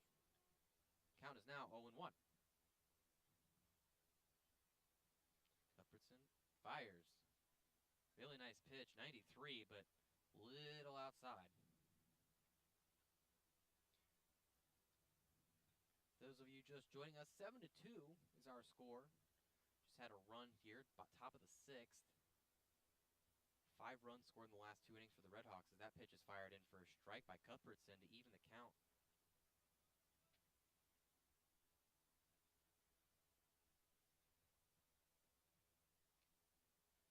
Sorg steps back into the batter's box after waiting a second here. Swing and a miss.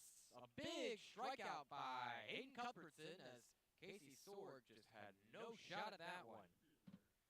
So, with 1 down, the batter is now Eli Watson, the left-hander.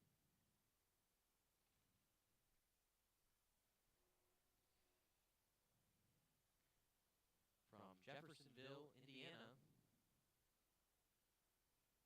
Cuthbertson fires that one. Had Watson fooled a little bit, almost dropped in there for a strike, just a little bit high. So the count is 1-0.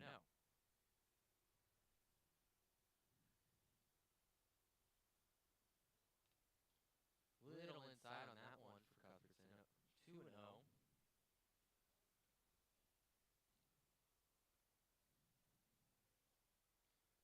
Watson spent a year out in the desert after spending 2 seasons out in western Kentucky, Bowling Green, Kentucky. That one is fouled off.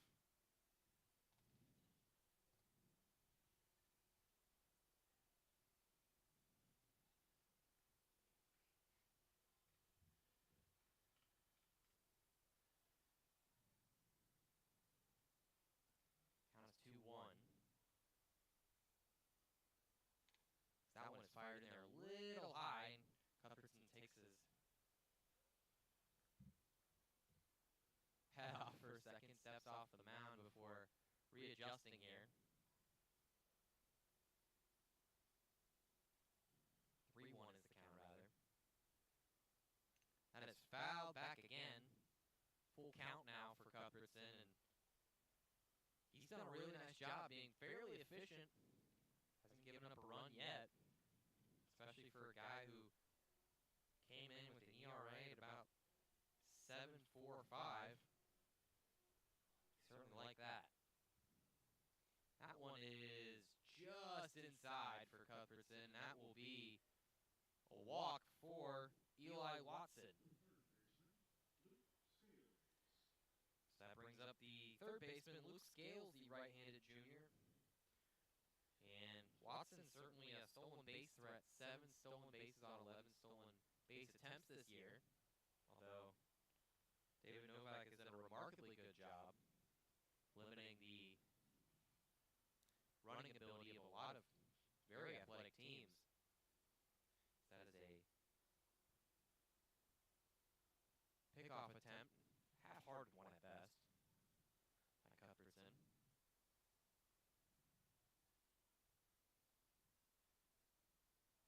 He looks at the runner, and then that one is hit well into center field, and that will drop for a base hit. Really nice bloop single there from Luke Scales for his first hit of the day. And so now there are men on first and second here with 1 out here in the top of the 6th.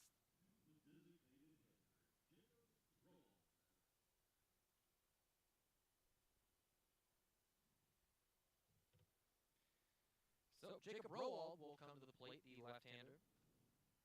This brings up a stretch of 3 left-handed hitting pitchers here up against the left-handed left-hander Cuthbertson. So you certainly hope you can get him through this. As he throws that first one into the turf for ball one.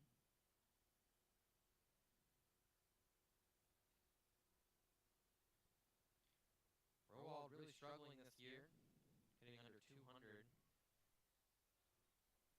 A lot of experience on this team, though. A lot of JUCO guys. This one, Southwestern Illinois College, as he watches that one in for a ball.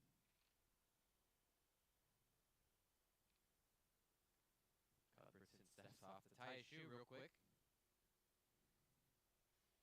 Like I said, Rowald, 5'10", 200 pounds, left-handed hitter, but right-handed thrower. The same vein as the third baseman for the RedHawks, Dominic Krupinski. Cuthbertson fires that one well low and outside. 3-0 is the count, and I certainly imagine a trip from pitching coach Larry Scully is in order, as I see some action in the bullpen already from left-hander Carson Byers, or left-hander Carson Byers, excuse me. Cuthbertson throws that one in well for a strike. When he has command of his fastball, he is hard to hit. As Rowald looking for some life for this night's squad. Fires that one in for a strike as well. Count is now full rather. 3-2 for Bellarmine. Bellarmine is probably one of the better squads that they'll see all year. Have a win against Dayton, which is an A-10 squad, but otherwise nothing really. And that one is not called a strike, as Novak can't believe it. So that will load the bases here. And it looks like there will be no change.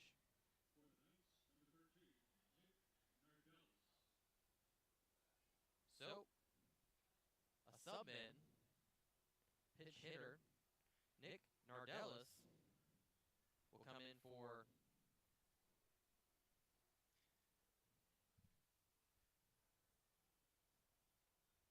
Christian Kuiper, the first baseman.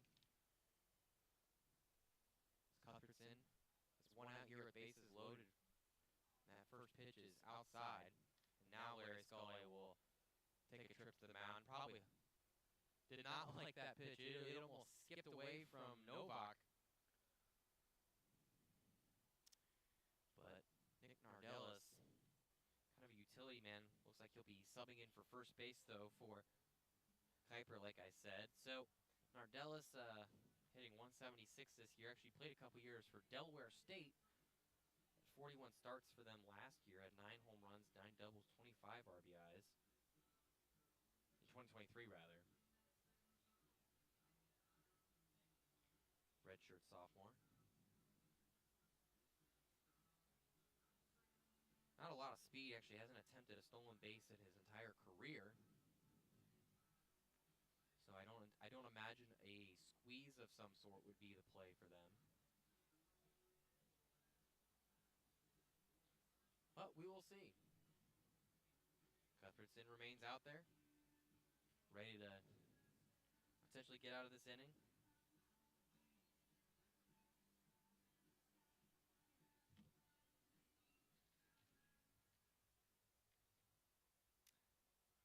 Nardellis gets back in there. Cuthbertson back on the rubber as he gets sets.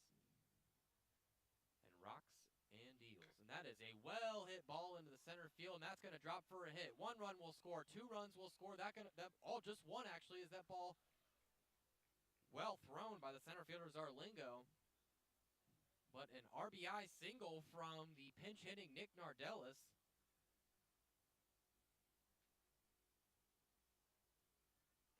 So now a pinch runner for Nardellis will come in. It is Jackson Case, the junior outfielder.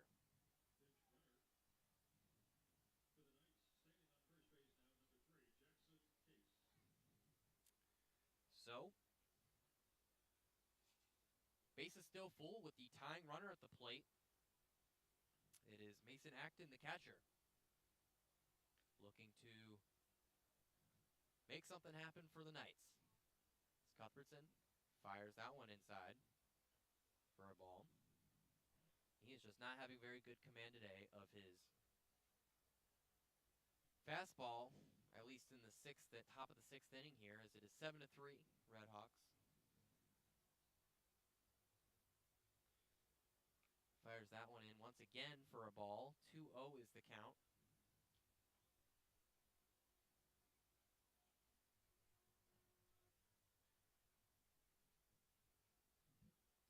Acting a really good day behind the plate for the most part, aside from a wild pitch that scored Anthony Zarlingo. And that ball almost was a wild pitch itself, as Novak, a really great pick. 3-0 now is the count for Cuthbertson. Your best out there, so Cuthbertson is certainly one of the better pitchers here and fires that one in for a strike. But you see Byers up in there warming up.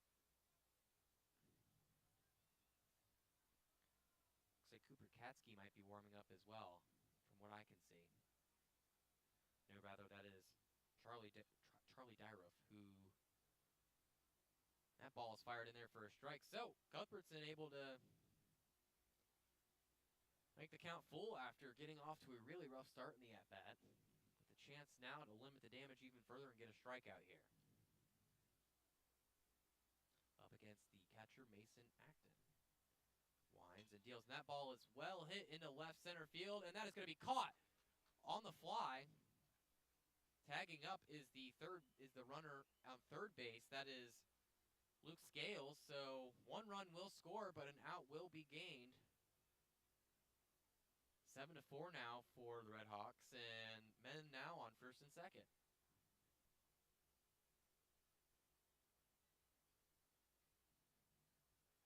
That is now 2 runs scored in the top of the sixth here with now 2 outs.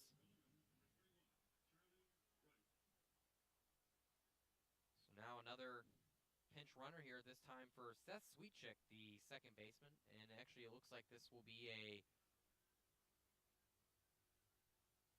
another pitcher's meeting. Cuthbertson. And that will be the end of the day for Cuthbertson. So, we will be right back here as we take a look at a new pitcher here on Red Hawk Radio. Thank you so much for listening. We will be right back.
to Red Hawk Radio as we have a new pitcher up against a new hitter. It is Charlie Reif against Charlie Dyruff.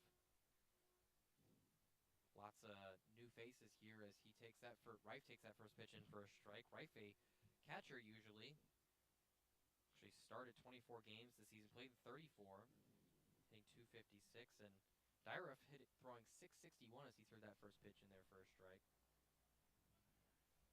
He disengages and tries to throw it second, but pretty half effort.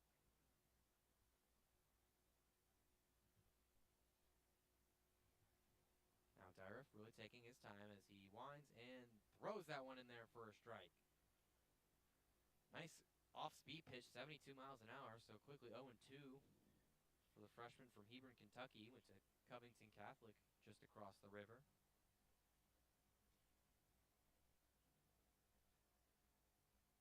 Dyruff. Swing and a miss. And that will end the inning. And a really great three-pitch strikeout there from Charlie Dyruff to get the RedHawks out of a two-man jam. So Bellarmine scores 2 in the top of the 6th as we head down to the bottom of the 6th. The score is 7-4 RedHawks. We will be right back here at McKie Field at Hayden Park in just a minute.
Welcome back to Red Hawk Radio. It is Ty Batisic up to the plate as he watches that first pitch sail right into the netting. That was as unfortuitous of a first pitch as you could probably ask for there. The count is 1-0 rather, against Chase Chamberlain. That one's a little outside as well. Nice fastball, but didn't quite catch the plate. Count is now 2-0.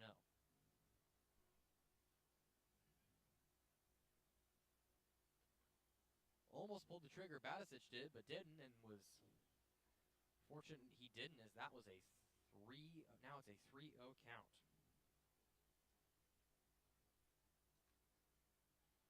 Almost pulled the trigger again, but did not. This time it is a strike. The count is now 3-1 for Batisic, who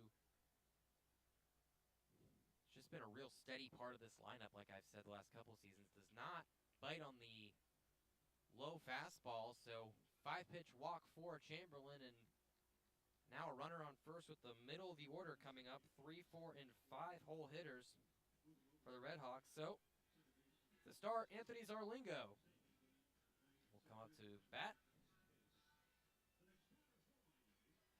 Zarlingo, really good job getting on base. Actually leads the team in on-base percentage by 0.04%.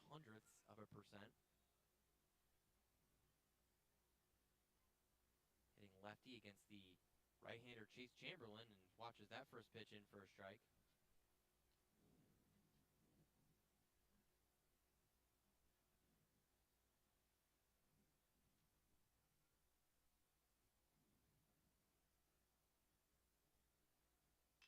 That ball was chopped right in between the second and first baseman, and that is going to advance runners and a nice single for Anthony Zarlingo. Nice piece of hitting. Got a good barrel on it, chopped up right between the two, and not really a play. Almost actually hit Batisic as he was running. So now 2 men on for the first baseman, Evan Applewick, who doesn't have a hit yet today, but looks to add to his team-leading 13 home runs. So that first pitch is a little low for a ball. Chamberlain, nothing too overpowering. 89, 90, maybe 91 on his fastball. As that one is same spot, spiked in the turf a little bit. As that one is now, count is now 2-0.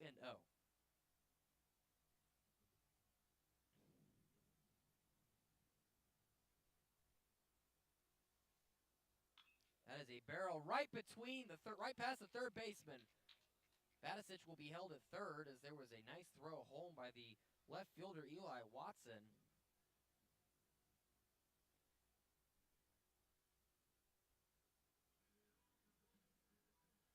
Regardless, a first base hit of the day for Evan Applewick.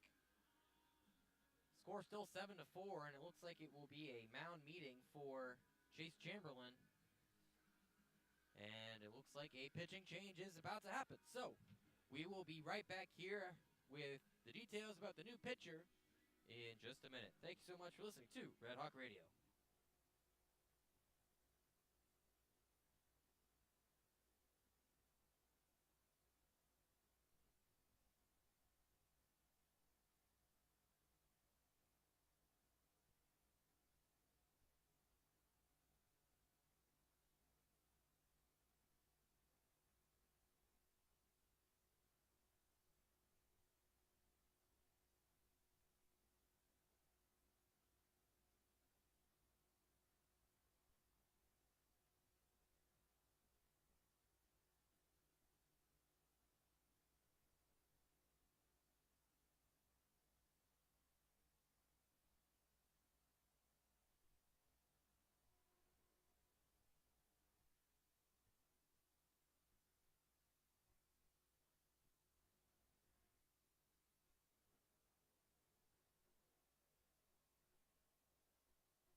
Welcome back to Red Hawk Radio. Our new pitcher for today is the right-hander Blake Donnan, an absolute monster as far as his size. 6'6", 235, a right-hander, redshirt senior from Taylorville, Illinois. Pretty well-traveled himself as well. Started his career at Olney Central College before going to St. Edward's University, and now he's here. The 9.19 ERA, 1-2 in 14 appearances, 32 in a third inning, so one of the most prolific pitchers. Got hurt last season, had 8 overall appearances before being hurt, and was fifth on the team with 6 starts. As he fires that first pitch in there inside to the catcher, right-handed hitting David Novak. Novak, a senior from Zionsville, Indiana. Couple hours west here as that ball is spiked, almost got away from the catcher Mason Acton, but able to hold on to it. So 2-0 is the count.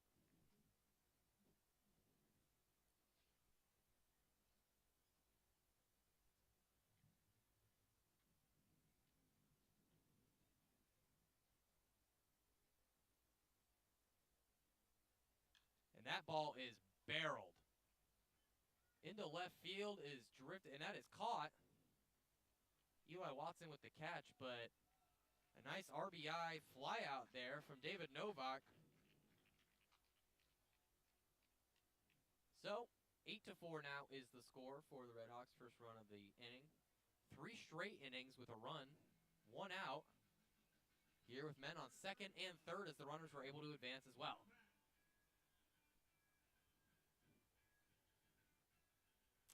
So the other Novak of the order, Ryan Novak,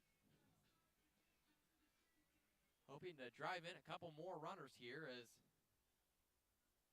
Anthony Zarlingo is on third, so that certainly presents you with some opportunities to run as that first pitch is in there for a strike. 93 on that one.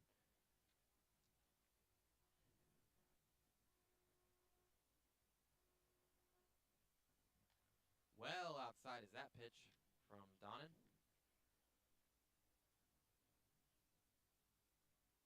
Donnan, a pretty good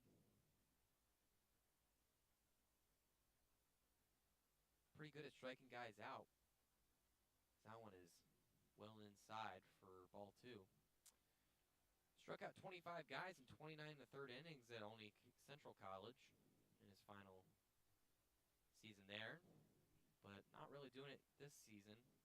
Just 5 strikeouts in 32 in the third innings as that pitch is on the outside part of the plate for a ball. Count is now 3-1 with 1 out here in the bottom of the 6th inning. Quick time here, another shoe tying pause.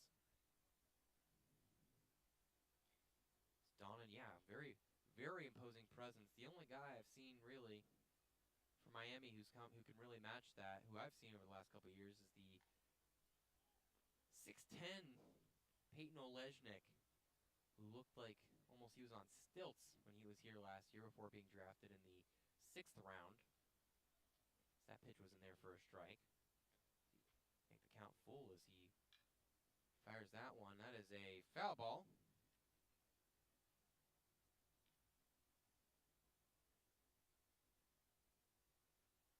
For Ryan Novak. Still 3-2 is the count. 1 out here. Chance for 2 runners potentially to score, depending on how hard this is hit.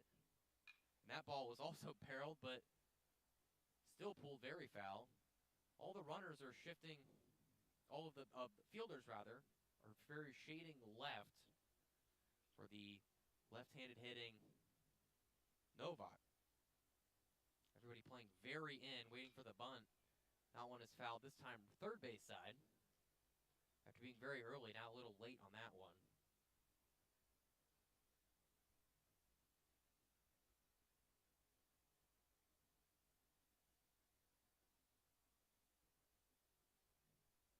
That one is barreled right over the head of the shortstop. That's going to score 1. Rounding third is Batisic, who scores. Applewick, rather. That is 2-run RBI single for Ryan Novak. A really well-hit ball just got right past the shortstop, Landon Akers. And some big-time hustle means the double digits now for the RedHawks. So, Dominic Krupinski up for the RedHawks. Left-hander. Looking to add on to this total further. What is now a 6-run lead as he watches that first pitch in there for a strike.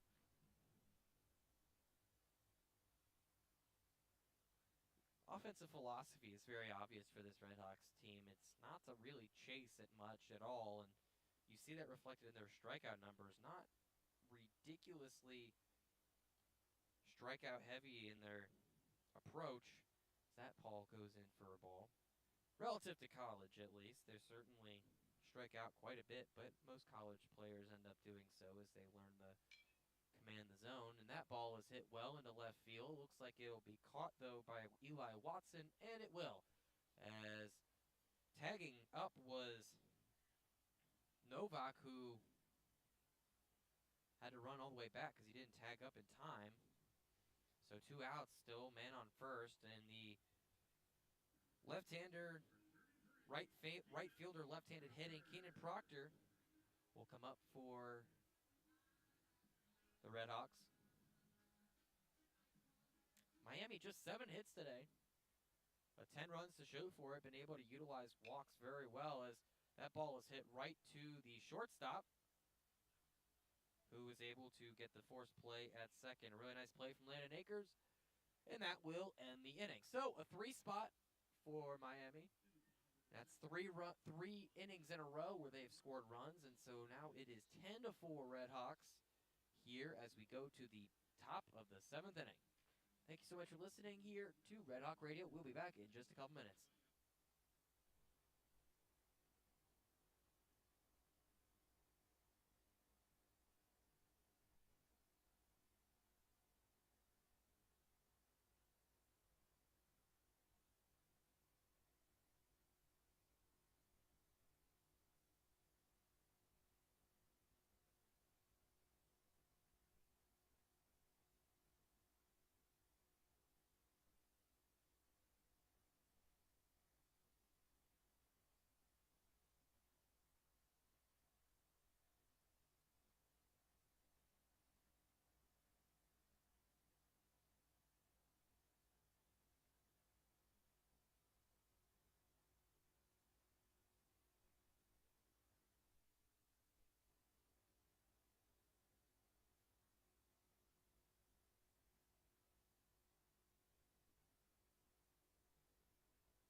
Welcome back to Red Hawk Radio. It's the top of the order for the Knights, as Landon Akers, who made the brilliant play on defense to end the inning last inning, goes up against Charlie Dyruff here in a 10-4 ball game, as Dyruff unloads and fires that first pitch in a little inside for Justin Penix's liking, so that will be 1-0 is the count.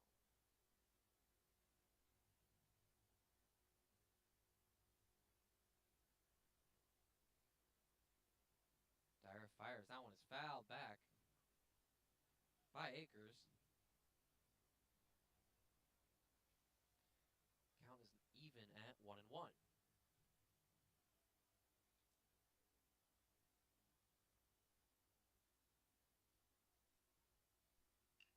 Now that's a chopper. Hits a Blake Buzzio here at second. Really nice job, and gets the out.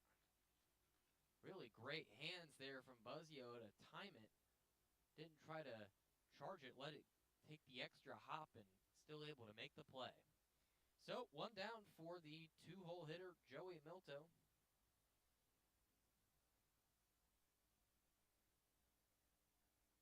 There's a pitch comm issue, it appears. So, quick change of the earpiece.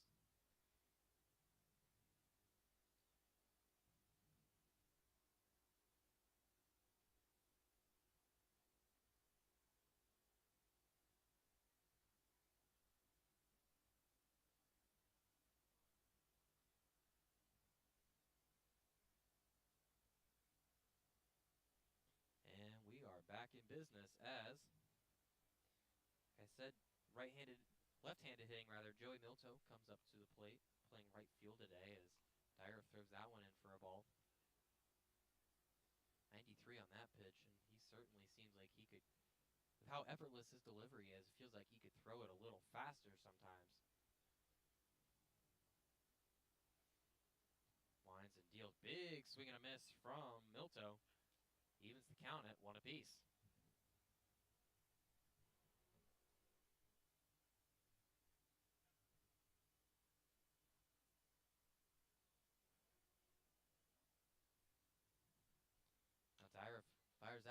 is fouled back. Count is now 1-2 for Milto.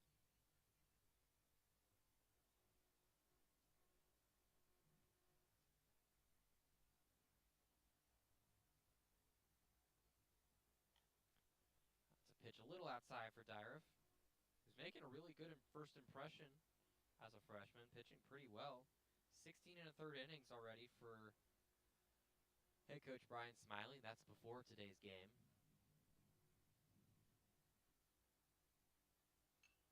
That one's also fouled back, this time third base side, well behind us.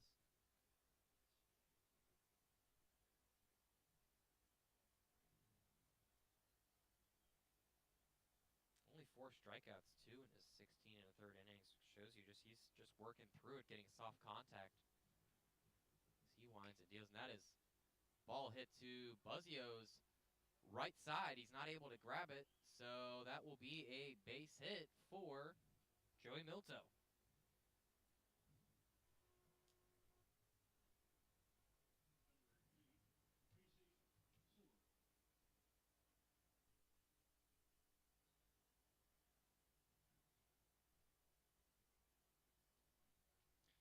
So now up to bat is Casey Sorg, the left-handed hitting as well batter, with 1 out here in the top of the 7th. As Dyref fires that one is spiked. That is going to be a free base for Joey Milto. That one got away from Novak. Really spiked that off-speed pitch. So man now in scoring position here for Sorg, who tied for the league lead. Not tied for the league lead, rather. Tied for the team lead in RBIs. And Dyref elicits a foul ball once again.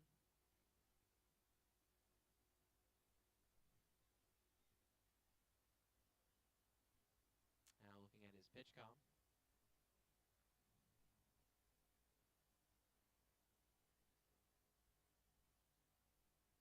And he deals. Oh, big swing and a miss from Casey Sorg, and that makes the count 1-2. A 77-mile-an-hour slider is what it looked like.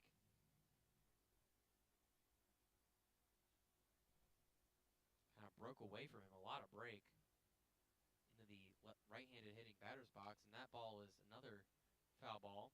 93-mile-an-hour fastball right back at you.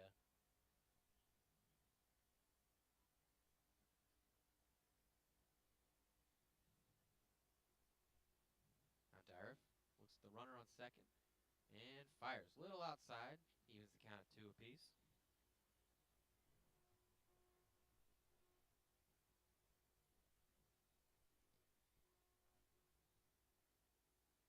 Sorg has multiple siblings who all played Division I. Or that ball is hit into left field to the Ryan Novak, who's able to make the catch and get the ball in. No runner moves on. So, man still on second with 2 outs.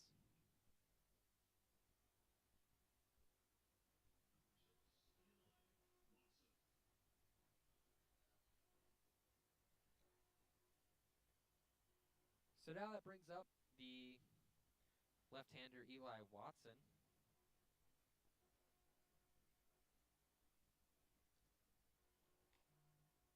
He takes that first pitch in there for a ball.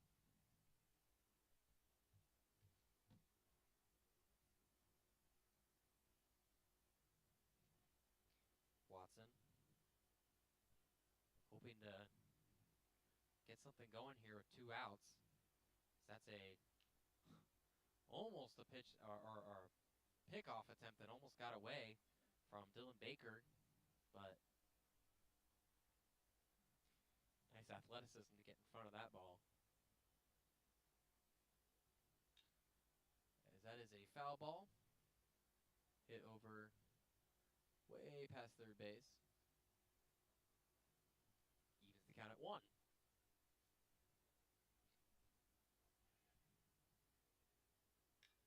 As that is a well-hit ball into right field, but it looks like the right fielder he'll make the catch, Keenan Proctor, and he will. So that will end the inning for Charlie Dyriff, who was able to escape with a big ol' 0 on the board. Now down to the bottom of the 7th for the 7th inning stretch. So 10-4 is the score here once we go down to the bottom of the 7th. Thank you so much for listening to Red Hawk Radio.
Welcome back to Red Hawk Radio. It is Blake Buzzio up to bat against a new pitcher. It is the right-hander Chase Carver from Bowling Green, Kentucky.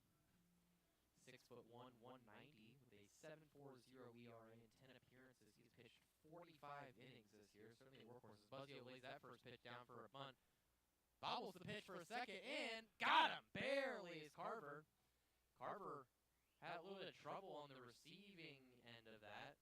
I think that was very close, but I do think Buzzio was unfortunately out. So, a quick one pitch, one out for Chase Carver on a pretty athletic play off his back foot to get that bunt. That's the second bunt Buzzio's laid down today. So, that brings up the top of the order, Dylan Baker. He looks to tack on another hit to a one-hit day already. So, he takes that first pitch for a ball.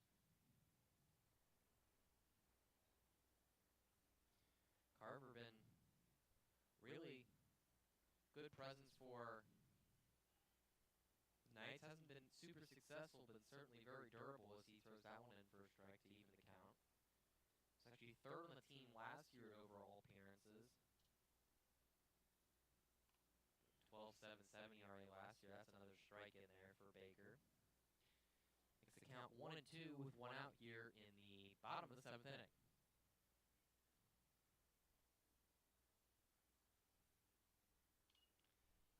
Fouled off over to the first base side. Count still 1-2 for Baker.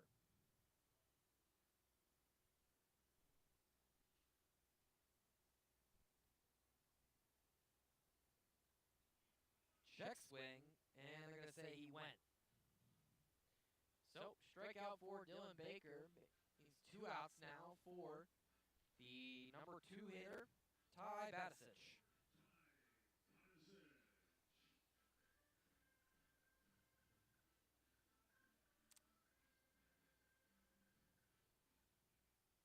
Batisic, a lefty, going against the righty, Chase Carver. So that first pitch is spiked in the turf for a ball.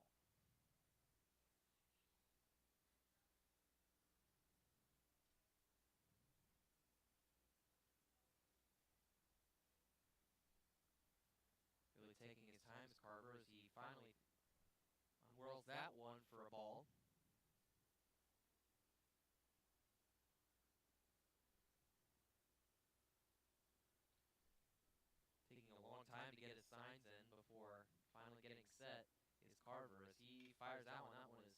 hit well into left field, but it looks like the left fielder, Eli Watson, will make the catch, and he does. So that is a 1-2-3 inning for the RedHawks as Chase Carver retires to the side. So we will go to the top of the 8th. 6 more outs for Bellarmine to try to make something happen. It is 10-4 RedHawks here on RedHawk Radio.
Welcome back to RedHawk Radio as Luke Scales comes up to bat, the number 5-hole hitter.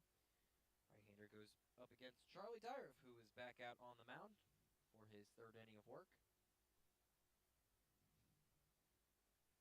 As he looks to continue to add on to it's been a pretty solid day for him, as that's a first pitch big swing.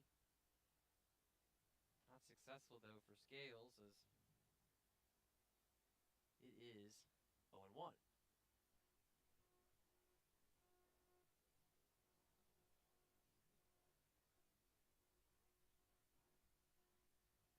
Dyref fires.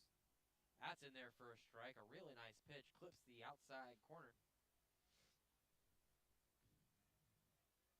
Now Dyref with a chance to get a very quick strikeout here on Scales, as that is a well-hit ball, just foul over the first base side.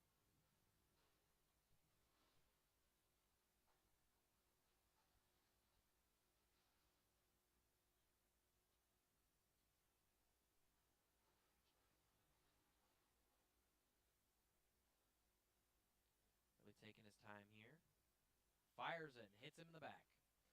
That is a unfortunate series of events there for Dyref, as he got 2 very good pitches and then completely unwhirls one right into his back. An off-speed pitch that just got away from him. So that brings up the DH, Jacob Roll. Lefty hoping to open something up for the Knights, who have a runner on first now. First pitch a little high.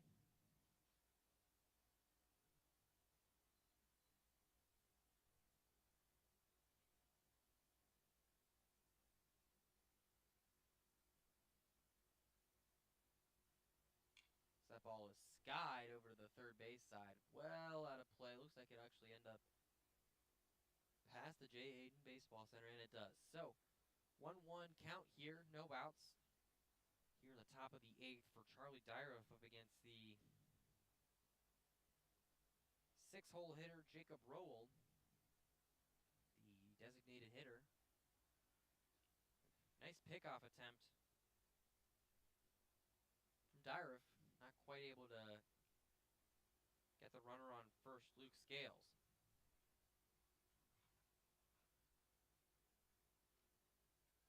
That ball's in there for a strike. Really nice off speed to make the count 1-2 and really clip the outside corner there.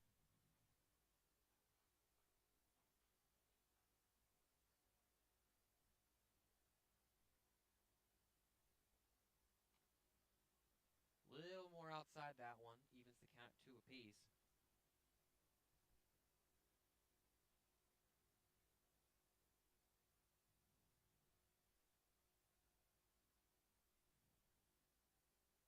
Dyer fires.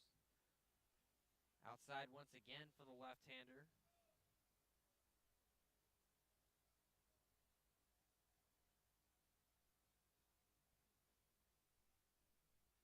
Counts now 3-2. That ball is hit, and that is going to be a single to the center fielder. Zarlingo throws the ball in. That is men on first and second now with still no outs. Score 10-4 still here in the top of the 8th.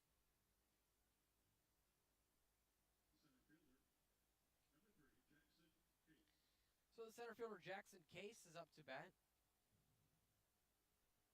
replacing Christian Kuiper, who actually looks like there will be a pitching change. So it looks like that'll be the end of the day for Charlie Dyer. If a really strong outing at first, kind of let it get away from him there in the end.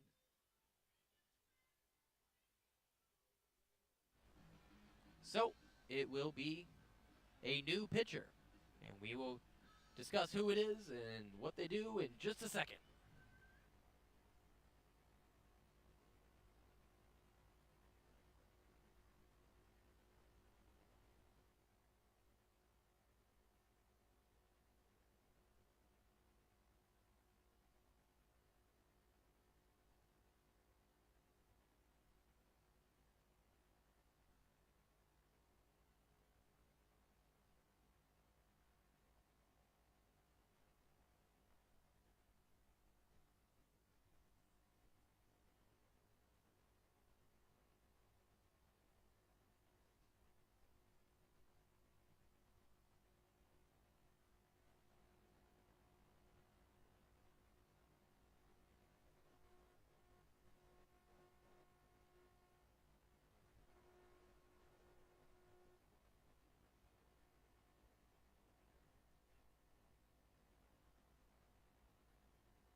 Welcome back to Red Hawk Radio. It is Ahmad Harajli who is our new pitcher for today. Harajli, the flamethrower for the Red Hawks, a redshirt senior from Dearborn, Michigan. He's thrown 11.30 ERA in 9 appearances, 14 innings pitched. He certainly has the velocity. It's just been a matter of control for him, as he has 22 walks in his 14 in the 3rd inning. So, with a man on first and second, he will be the man tasked with getting the inning under control. He first needs to tackle Jackson Case, the left-handed hitting center fielder, as he throws that first pitch for a ball.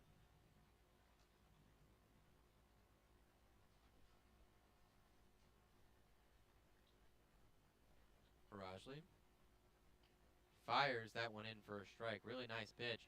Harajli likes to sit anywhere from 92 to 95. Certainly one of the harder throwers you'll see in the Mid-American. As he looks back the man at second before firing. That one is hit foul, so now 1-2 is the count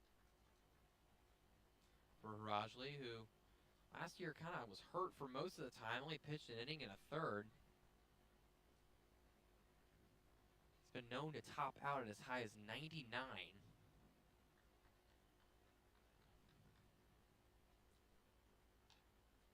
That one's a really nice pitch. 96 on that one, but isn't quite able to clip the outside part of the plate.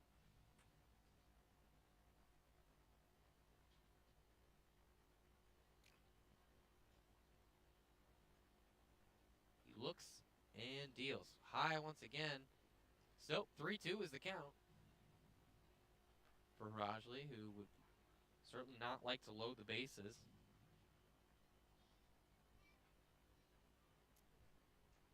Up next after Case, that one is barreled foul. Up after Case is Mason Acton at 8. So you certainly hope if you can get this out, you can get 8 and 9. Feel pretty good. Rajli with a 3-2 count. Score 10-4. Top of the 8th. As Rajli fires that one. That one is foul once again. Good pitch.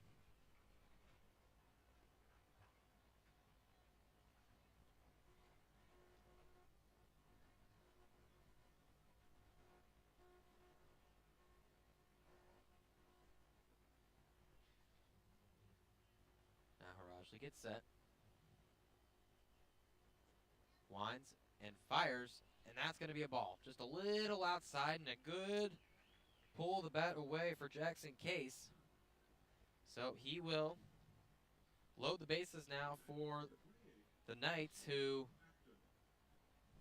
certainly hope to get something going. And that brings up the catcher, Mason Acton, the left-hander, up against the right-hander, Rajli.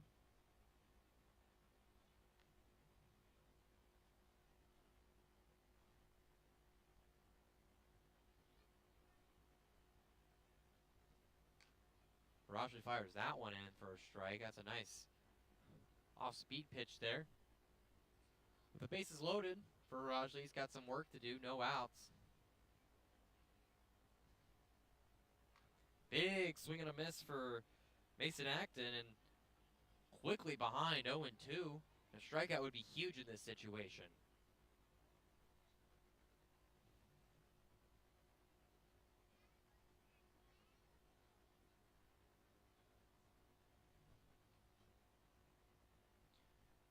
Big swing and a miss. Rajli gets Acton completely fooled. So with one out, bases loaded, chance for a double play ball could potentially end the inning for the RedHawks. So up now is the third baseman, Zach Jones, who's come in. A Ball State University transfer, certainly somebody familiar with the conference. Went to a MAC tournament, won his MAC tournament title his sophomore year as he takes that one for a strike. Was a member of the MAC regular season championship his freshman year. Hasn't played a ton, only hitting .238. It's 15 games played in. Rajli elicits a pop-up to the left fielder, who fires it in. It is not going to be in time.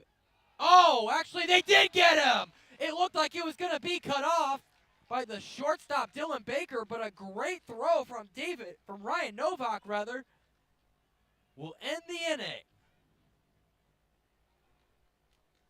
Wonderful play, seriously. Some kind of, I wonder what the velocity was on that throw, because my goodness, that was a dart and a great catch from Novak to Novak. From the left fielder to David Novak, who was able to catch it on the pop-up when it looked like Baker was going to cut it off. So, able to get out of a bases-loaded jam is Ahmad Rajli, and so 10-4 is still your score here as we head to the bottom of the 8th. We will be right back here on Red Hawk Radio.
Welcome back to Red Hawk Radio. It is Evan Applewick up for the, or not Evan Applewick, rather. It is Anthony Zarlingo, excuse me, up for the Red Hawks against a new pitcher. It is Mike Sokol. Zarlingo watched that first pitch in for a strike. Sokol, a 6'5", 205 right-hander from New Albany, Ohio. He's very well traveled. He's played at 2 JUCOs in Ohio State as well, as that pitch is in there for a strike as well. To Wabash Valley College, Chippewa College, Ohio State, and was second on the team last year in starts with 8, and has been pitching very well this season. So that's a ball. Actually is the best ERA among qualifiers with a 3.57 ERA in 10 appearances and 35 1/3 innings. As that's a pop-up hit to left field over to Watson, who makes the catch. Tough day for Zarlingo. A few pop-ups, two to the right fielder, one to the left fielder now. As now it is Evan Applewick, the right-handed hitting first baseman, hoping to get his offensive juice flowing again. Like I said, Sokol, very well traveled. So that is a first pitch ball. And I got away from the catcher Acton.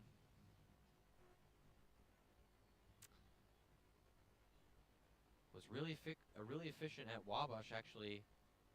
That is a barrel right down the left field line. That is fair ball. This will be 2 bases for Evan Applewick, and that's a really great sign for Evan Applewick, as he has really struggled the last few games, but you love to see it. Applewick going to be, looks like he'll be pinch ran for. No, never mind. He will not be pinch ran for. It looked like he was going to be for a second. They elected not to. So, David Novak up to bat here with 1 out. And a man on second here. Chance to tack on yet another insurance run for the Red Hawks.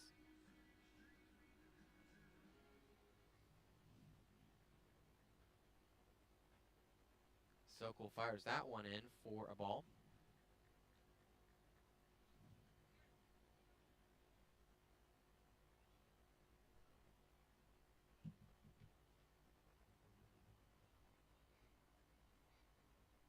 He fires that one in. That's a nice off-speed pitch in there for a strike. But Sokol, like I said, 7-0 in 10 starts at Wabash Valley College. 4.19 ERA, as there's a batter running, and that's going to get hit right to the third baseman, who makes a great catch and is able to get the runner out. Wow! What an excellent play from Luke Scales, who kind of caught that off the backhand as the runner was going, so he looked at the runner for a second and then fired a 4-bouncer, but the first baseman was able to corral it. So 2 outs here with a runner on third for Ryan Novak, and a chance for him to add on another insurance run, like I said. So, first pitch strike certainly doesn't help things, but Novak, the lefty, up against the right-hander Sokol, certainly a good matchup. Big swing and a miss, foul tip for strike 2 for Novak.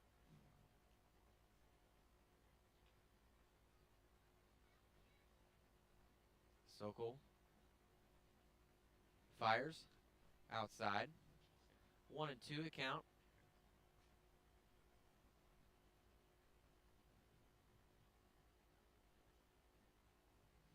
Certainly reflective of the new age of baseball and in sports as a whole, with the amount of places he's been, as he fires that one in for a ball.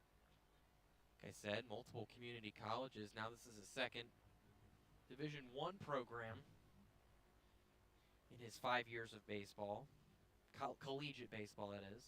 As he fires, and that is a ball in the turf to make the count 3-2 now for Novak.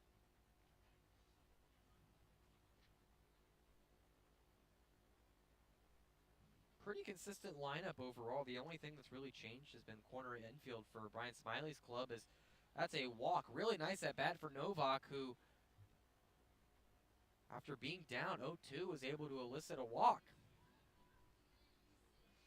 Like I was saying, I mean, you look at 8 of the 9 guys in this roster, or in this lineup rather, have started 35 or more games, with the only one being some combination of Proctor or Maglioka or Christopher Roja or Gorski usually are the guys who end up playing in the outfield. As that's a first pitch strike in there to the new batter, Dominic Krupinski, who's had himself a heck of a day defensively, hoping to add on to it offensively. 0-1 the count. And on the corners here, big swing and a miss. Sokol now quickly ahead, 0-2, on the redshirt sophomore from Livonia, Michigan.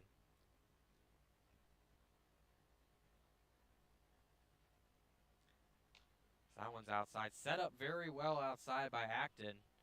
Hit his spot, but Krupinski didn't bite this time.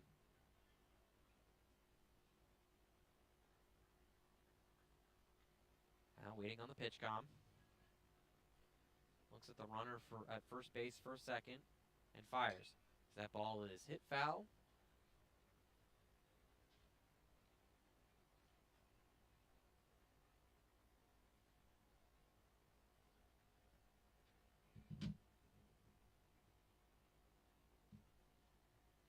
Now Sokol once again looks over at first, gives another quick nod. That ball is high for another ball. So 2-2 count for Krupinski.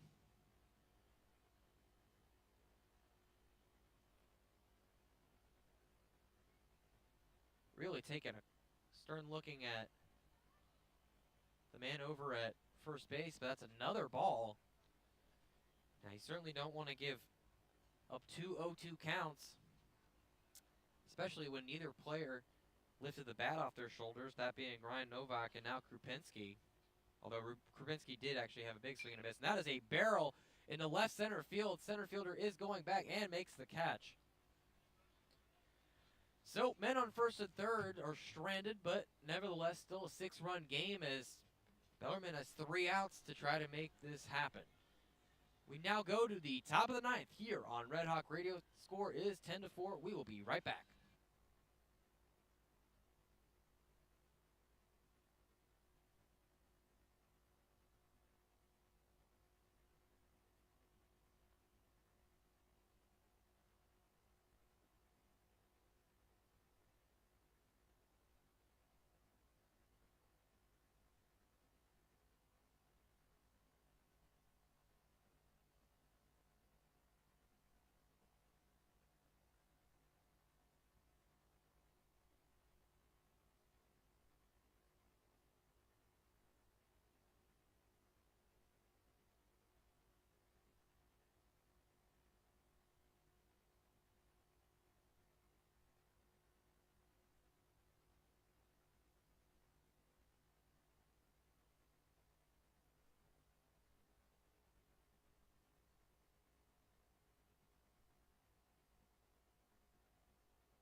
Welcome back to Red Hawk Radio. We have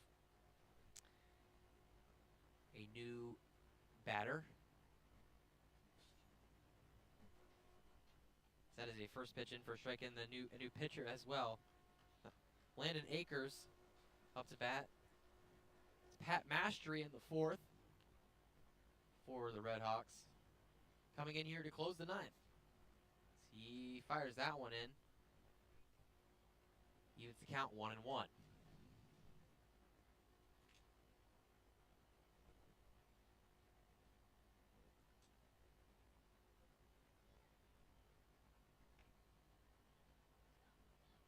Oh, excuse me. Actually, that is Ahmad Rajli still. I thought they took him out. Anyways, it is 2-1. 2-1 count, rather, as Harajli throws that one outside. And that's a ball well hit to Buzzio. A great turning flip, not able to be corralled by the first baseman, Applewick. A really nice defensive play from Blake Buzzio, but Buzzio, not an amazing throw given he was very off balance, kind of spinning towards first base as he was running to his left.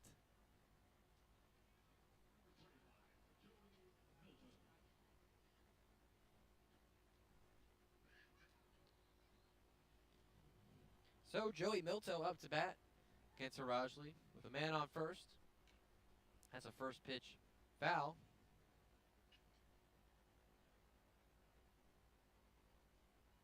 Looks like it hit Novak a little bit.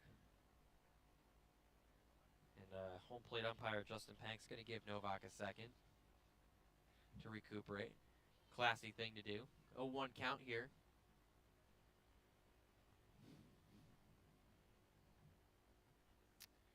Three outs remaining for 6 runs here for Bellarmine Knights. Nothing impossible, certainly unlikely, but they've already got themselves on the right track here as they got a man on first, but a big swing and a miss there from Joey Milto.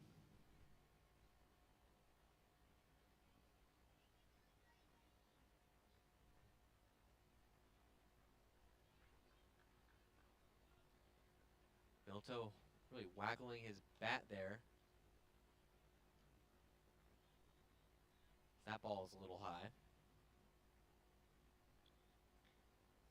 Harajli, 93 miles an hour on that one with a 1-2 count here. Not really paying much mind to the runner on first, Landon Akers.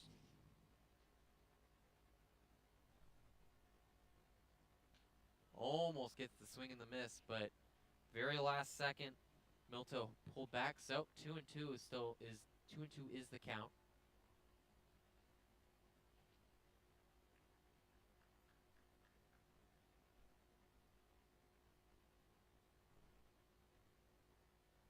Now that one is past Novak, who didn't even see it, didn't land in his glove. So a free base for Landon Akers. The count now 3-2 for Joey Milto.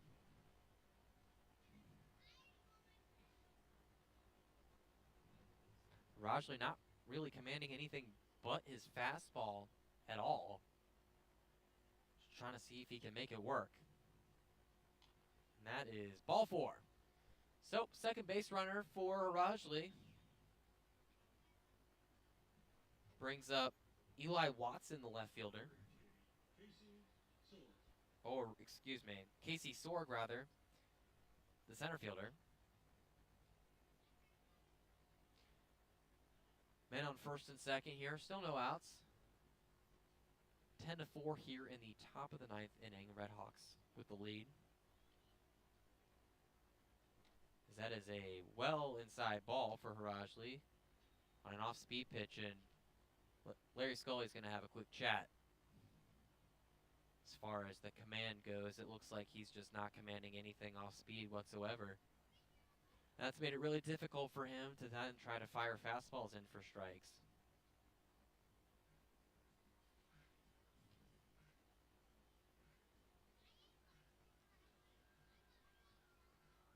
Scully came with head coach Brian Smiley from Indiana State. He's been here the last 2 seasons, this past season and then this season. So 1-0 is the count here after the brief word with Novak and Harajli.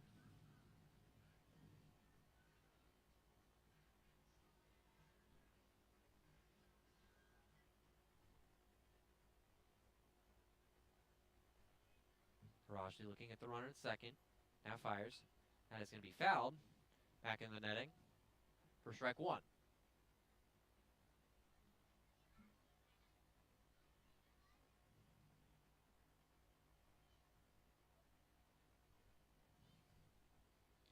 One count here. Now Harajli deals, and that is a really nice pitch just off the outside part of the plate. 2-1 is the count now, and Harajli really wanted that one.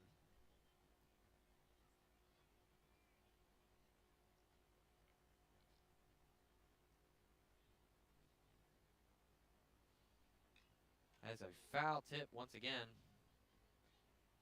2-2 is the count now.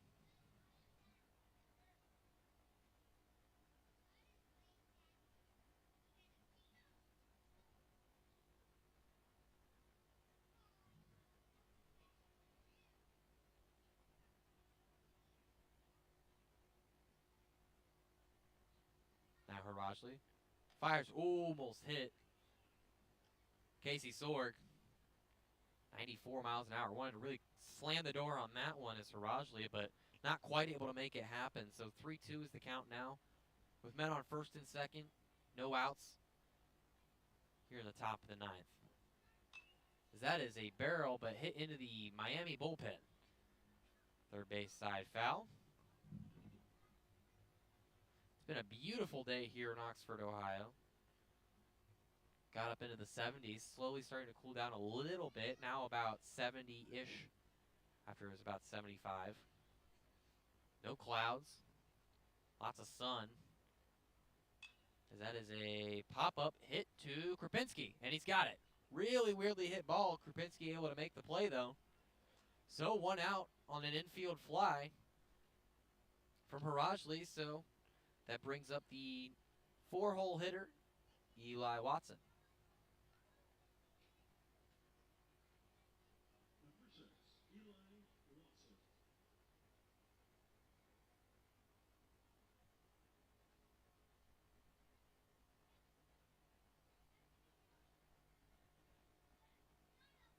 Men still on first and second. No runners moved on that Krupinski catch. As Harajli spins one. Little outside for ball one.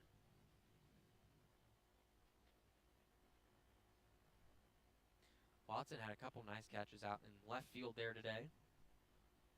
Hoping to add some offense as that one's popped up well back.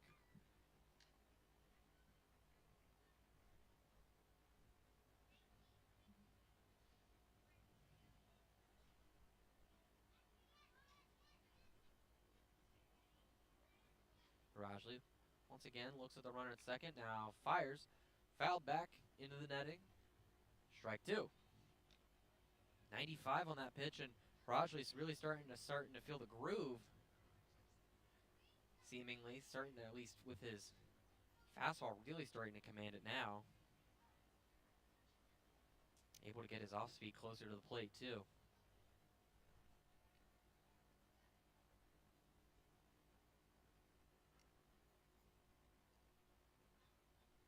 Now Harajli spins it, and that is a pop-up hit into center field. Zarlingo running, makes a great catch!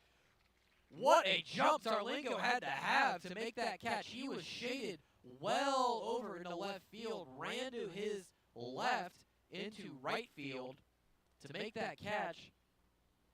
What a great play from Zarlingo. So 2 outs for Harajli. And it comes down to Luke Scales, the third baseman. Men on first and second still. 2 outs now. Scores 10-4 RedHawks with chance to secure just their third non-conference victory of the season. First pitch in there for a ball. Bellarmine certainly you see the vision for them. A lot of young players, a lot of freshmen, redshirt freshmen, making massive contributions for them. Harajli spins out, and that is a pop-up into right center field. Zarlingo looking, and he has it. And that is a 10-4 victory for the RedHawks. Miami wins. It is a good day of baseball. 9 hits for Bellarmine, 8 for Miami, but it doesn't matter because they were able to secure the victory. So RedHawks improve on the season too, 22 and 18, and Bellarmine falls to 10 and 30 on the season, extending their losing streak to 3 games. Well, we really appreciate you listening to us here on Red Hawk Radio on this beautiful sunny day in Oxford, Ohio.